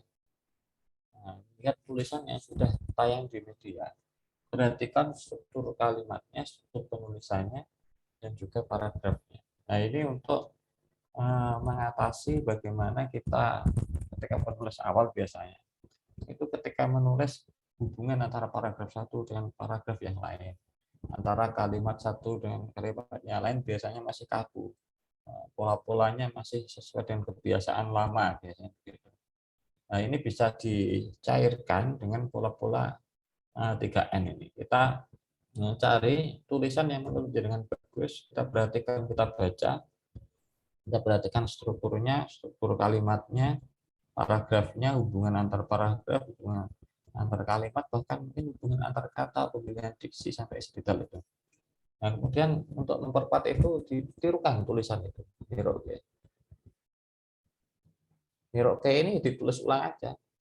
Ditulis ulang, saran saya pakai kertas, ditulis pulpen atau ya pulpen lah, biar kenapa kalau kita hanya membaca biasanya ya, dalam rangka untuk memahami struktur ini lebih detail daripada kita hanya sekilas memahami isi. Kalau kita dalam rangka memahami struktur, ini butuh pengingat atau daya ingat yang kuat. Ya salah satunya dengan ini Niroke. Niroke itu ya tulis ulang artikelnya sampai Anda bisa memahami struktur bahasa, struktur Anda seakan-akan menjadi penulis dari tulisan itu. Jadi mulai dari pengambilan atau pemilihan diksinya, struktur kalimatnya, hubungan antar kalimat, bahasa yang digunakan, dan seterusnya Anda bisa memahami betul. Nah, ini salah satu cara yang begitu ditulis kayak orang jiplak gitu loh, kayak orang jiplak, tetapi ditulis tangan. Karena saya pakai tangan. Nah, ini biasanya para penulis-penulis pemula ini terbantu dengan metode ini. Nah, setelah melakukan beberapa kali ya, paling tidak ini dilakukan beberapa kali, kalau hanya satu kali saja ya biasanya otak ini belum terbiasa. Tapi kalau sudah dilakukan beberapa kali hingga otak itu terbiasa, struktur tulisan yang baik ini begini, kira-kira begitu. Nah, baru Anda latihan untuk menulis sendiri dengan ide sendiri begitu.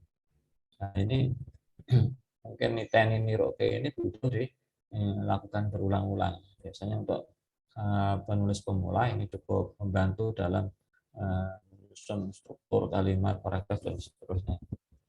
Ini sering saya berlakukan termasuk dengan teman-teman wartawan saya. Biasanya kalau rekrutmen wartawan baru biasanya yang belum pernah menulis berita. Nah, ini mereka tak suruh jiplak dulu biar dia memahami struktur berita yang ada di koran.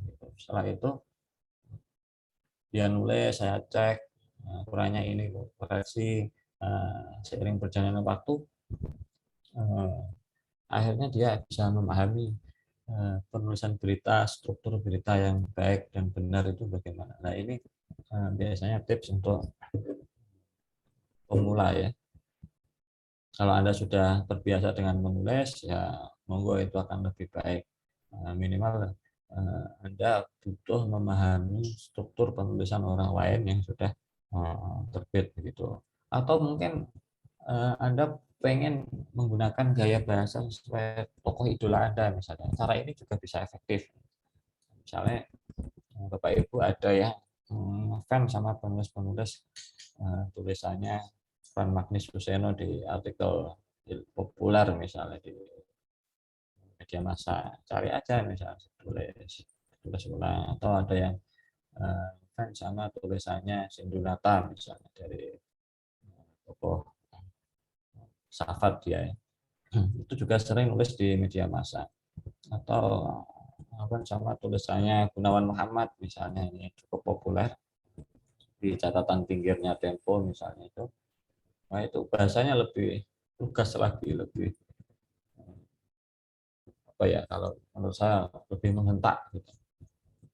Nah, biasanya setiap penulis ya, tokoh-tokoh bergelut di dunia penulisan ini punya gayanya masing-masing, dan punya struktur tulisan yang kadang-kadang berbeda-beda, tetapi enak dibaca. Anda bisa beda lagi misalnya dengan tulisannya Dahlan Iskan misalnya, kalimatnya sangat pendek-pendek misalnya. Itu memang gayanya seperti itu, tetap enak dibaca karena sudah menjadi apa ya, ciri khas dari penulis-penulis itu. Anda silakan bisa model kayak gitu, contoh tulisannya tokoh-tokoh yang sudah populer, struktur bahasanya bagaimana, kemudian diksinya bagaimana, monggo. Itu salah satu cara untuk kita bisa menulis agar bahasanya itu enak. Gitu. Selanjutnya untuk ini ya, format penulisan di Joglo Jateng. Untuk judulnya jangan panjang-panjang ya, sekitar maksimal 8 kata lah, 5 sampai 8 kata. Kemarin sempat masih banyak ditemukan judul-judul yang cukup panjang-panjang ya. Kemudian formatnya fontnya pakai Times New Roman. Kemudian ketika save Bapak Ibu menggunakan Restack Format atau RTF ya. Nah, ini supaya tadi ketika Word yang dibuka, yang buka tulisan jenengan ini tidak sama atau tidak kompatibel sinkron, kadang spasinya terganggu, nanti tulisannya jadi acak-acakan. Ada yang semula sudah spasi menjadi tidak spasi dan seterusnya. Kalau saya pribadi sebetulnya bisa mengatasi ya, tetapi kan kadang yang ngedit oleh tim kami kan semuanya tidak bisa mengatasi kalau tulisannya campur-campur. Nah, itu kalau saya pribadi sebetulnya tahu seandainya cara mengatasi tulisan yang begitu, tetapi tidak semua orang kan mengetahui. Alangkah baiknya memang setnya Restack Format biar aman gitu tulisan terbaik. Kemudian untuk panjang kalimatnya kurang lebih 600 kata ya. Minimal ini 500 lebih lah, jangan terlalu pendek, sekitar 600 kata. Kalau sampai 700 itu 700 lebih itu terlalu banyak ya, sekitar 600 kata, 500 lebih ya. Kurang-kurang 600 sedikit-dikit atau lebih dikit-dikit lah, sekitar 600 kata. Atau biasanya kalau format umum ya, Word normal itu 1,5 halaman. Kecuali kalau space-nya terlalu banyak, itu mungkin bisa 2 halaman seterusnya. Kira-kira yang jadi acuan ini aja kata sekitar 600 kata. Kemudian dalam struktur penulisan itu kasih nama yang jelas ya, mampu mapel, dan jangan lupa instansi sekolahnya. Nama yang jelas itu termasuk gelar Bapak Ibu sekalian ya, karena masih ditemukan gelarnya yang ketinggalan, itu hanya namanya. Gitu. Kemudian foto wajah ya, foto wajah tadi kayak sudah dijelaskan oleh Pak Setio. Jangan foto yang terlalu jauh, tetapi foto yang face-nya ini lebih kelihatan. Kurang lebih begitu. Kita bisa buka misalnya beberapa contoh artikel ya.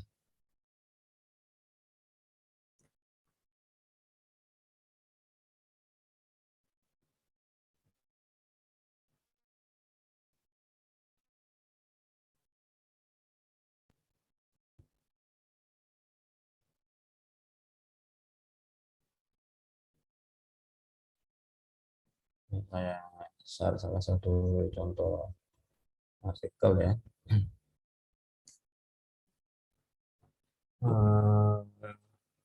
Ini ada salah satu guru di Sulang itu kalau nggak salah Rembang, menumbuhkan karakter melalui seni budaya. Ini mungkin karena yang bersangkutan adalah guru seni budaya.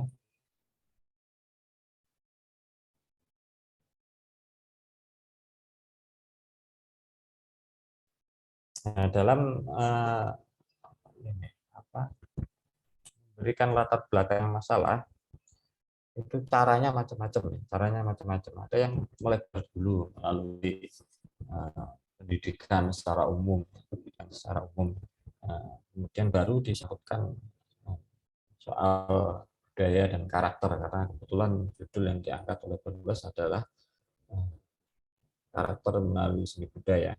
Ini penulis coba memaparkan pendidikan, yang di situ pendidikan ada hubungannya dengan karakter. Mudah-mudahan seperti ini juga nggak masalah, atau langsung ke problem juga nggak masalah. Nah, ini tergantung pesan dari Bapak Ibu. Ada yang suka melebar dulu baru mengerucut, ada langsung mengerucut baru melebar. Nah, ini macam-macam. Ini penulis mengawali dengan pendidikan yang di situ ada hubungannya dengan karakter. Paragraf pertama menyebutkan pendidikan, seterusnya, kemudian baru disinggungkan dengan judul yang diangkat melalui budaya dan karakter di paragraf kedua ini.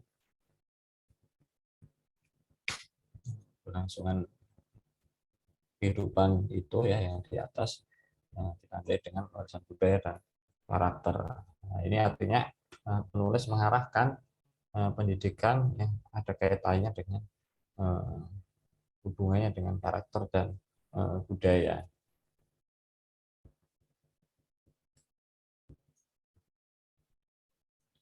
Nah, kemudian di paragraf berikutnya penulis mencoba untuk menjelaskan apa itu sih karakter. Kalau di penjelasan saya ini tadi penjelasan masalah ya, penjelasan masalah. Karakter itu apa? Dia mencoba mengutip dari beberapa sumber seperti KBBI, dan juga ini di paragraf berikutnya karakter identik dengan kepribadian akhlak.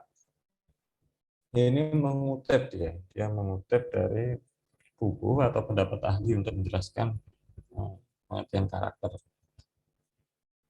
Nah, ini alangkah baiknya Bapak Ibu dikasih referensi ya. Nah, karena ini bisa jadi dia mengutip tetapi tidak ada referensinya. Nah, ini kan khawatirnya nanti mempengaruhi penilaian. Nah, referensinya menggunakan inut ya. Inut paham ya, inut itu yang di dalamnya nama sama halaman sama tahun biasanya. Namanya dalam kurung tahun sama halamannya itu model-model inut. Kalau footnote kan di bawah, kalau endnote biasanya di akhir tulisan. Nah, dalam artikel populer usahakan menggunakan inut ya. Inutnya di dalam teks gitu. Yaitu nama penulis sama halaman sama tahun. Nah, ini kan paragraf ini sudah ketara ya, ini dia mengutip dari buku atau ahli atau dari tulisan orang lain, tetapi sayangnya ini tidak dikasih footnote, dikasih innote ya. Mungkin penulis menyimpulkan dari pengertian yang dia paparkan di atas.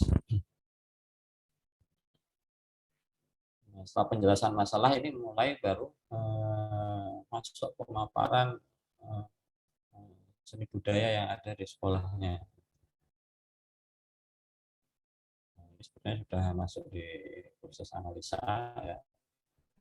Dia menjelaskan materi seni budaya yang ada di sekolah. Jelaskan seterusnya masih soal seni budaya. Nah, ini penulis mencoba menganalisa ya proses kreasi dan ekspresi dan seterusnya selain menimbulkan rasa syukur. Nah, dalam proses analisa ini biasanya ini ya, misalnya antara lain menimbulkan rasa syukur dan seterusnya, ini sudah banyak ahli yang menjelaskan soal ini.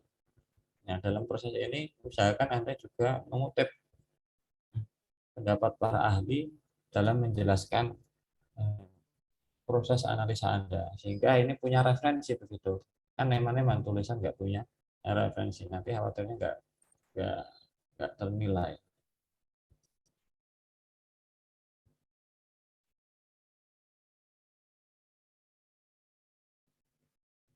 Kalau habis referensi, misalnya mau menyimpulkan sendiri itu monggo. Yang penting ada proses-proses di mana kita mengutip pendapat para ahli dalam menjelaskan atau menganalisa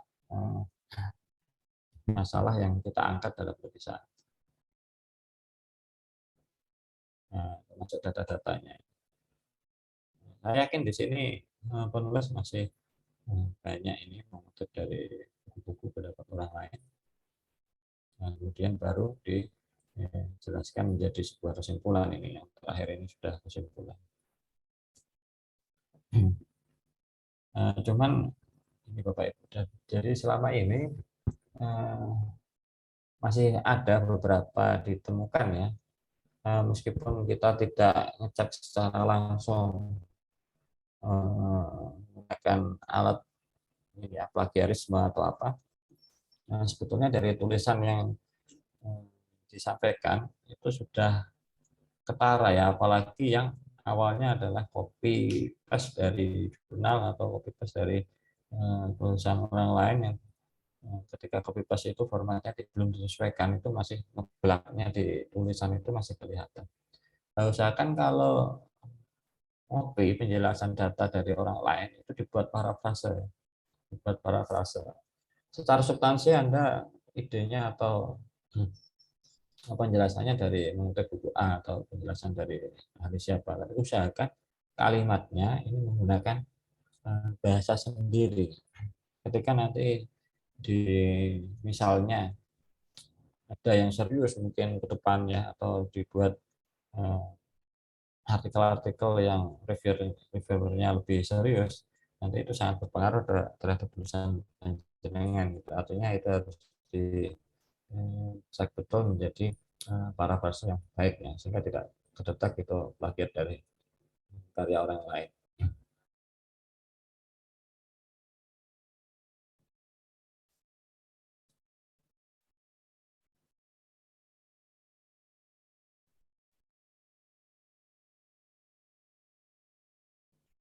Kita ambil contoh lagi, satu lagi dari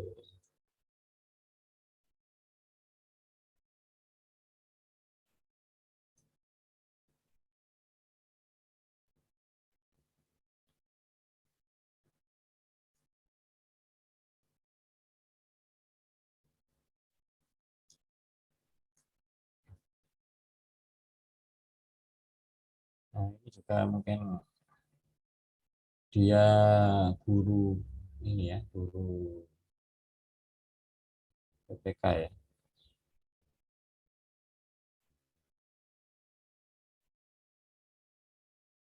Soal pendidikan karakter ya PPK ya, masih soal pendidikan karakter. Nah, kebetulan ini penulis menyinkronkan dengan fenomena yang terjadi. Ya, ini juga bisa menjadi latar belakang yang diangkat ya, fenomena yang terjadi di masyarakat. Misalnya di sini ada berita yang salah satu penganiayaan guru ya, sehingga guru yang dianiaya oleh siswa malah hingga sampai tewas. Nah, ini kan sesuatu yang cukup mengenaskan ya di dunia pendidikan, diangkat sebagai latar belakang menuju ini implementasi pendidikan karakter ya, diangkat dari judulnya. Tapi dia latar belakang yang digunakan di dalam tulisannya adalah fenomena yang terjadi di masyarakat. Dalam hal ini soal pemberitaan mengenai seorang guru yang dianiaya oleh muridnya. Nah, dia jelaskan sedikit mengenai pemberitaan tersebut, latar belakangnya ya kan. Nah, kemudian di paragraf ini, paragraf ketiga, dia baru menginjak soal PPK ya, penguatan pendidikan karakter. Dia mengutip soal peraturan presiden di situ.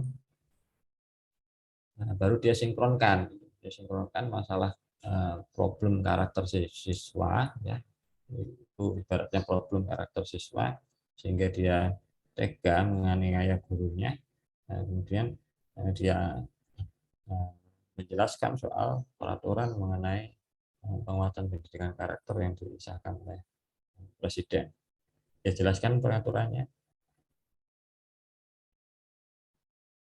Ya, termasuk di paragraf ini ada kesimpulan kayak gini biasanya penulis itu eh, ber, berpicu pada karya orang lain. Penjelasan ini dibutuhkan referensi. Nah, ini saya kira buku-buku atau karya-karya yang menjelaskan hal ini cukup banyak, apalagi mengenai pendidikan karakter. Nah, ini syukur-syukur bisa dijadikan, bisa dikasih referensinya ya. Kemudian dia jelaskan. Nah, kemudian ini mulai penjelasan penulis bahwa pada dasarnya anak dilahirkan suci, teori umum kayak begitu. Nah, kemudian baru dia mulai masuk di proses analisa. Ada proses perkembangan individu, karakter, sama karakter, pendidikan karakter, ya kan. Soal adanya degradasi moral dan seterusnya. Terus faktor selain di lingkungan pendidikan ada faktor keluarga yang membentuk karakter siswa. Terus dia mengambil posisi bagaimana sekolah itu berperan. Nah, kurang lebih isinya begitu. Tinggal bagaimana Bapak Ibu menjelaskan mengenai tadi ya, kalau kita sudah bikin timelinenya itu dijelaskan, dikembangkan. Ya. Nah itu perkembangannya sekali lagi by data, ya. Sehingga data-data itu nanti ketika membutuhkan referensi Anda tinggal menyatukan.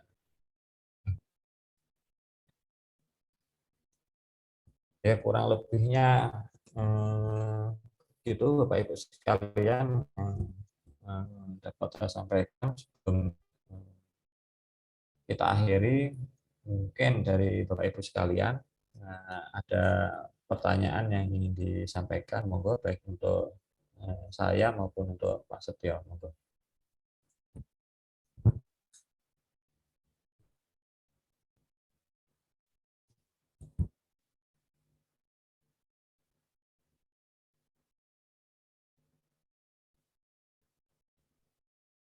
Mbak Monica masih on, monggo bisa ikut bantu menawarkan kepada Bapak Ibu yang ikut. Oke, baik Bapak Ibu, mungkin ada yang mau bertanya sama Mas Gigi atau sama Pak Setio, monggo. Monggo Bapak Ibu. Atau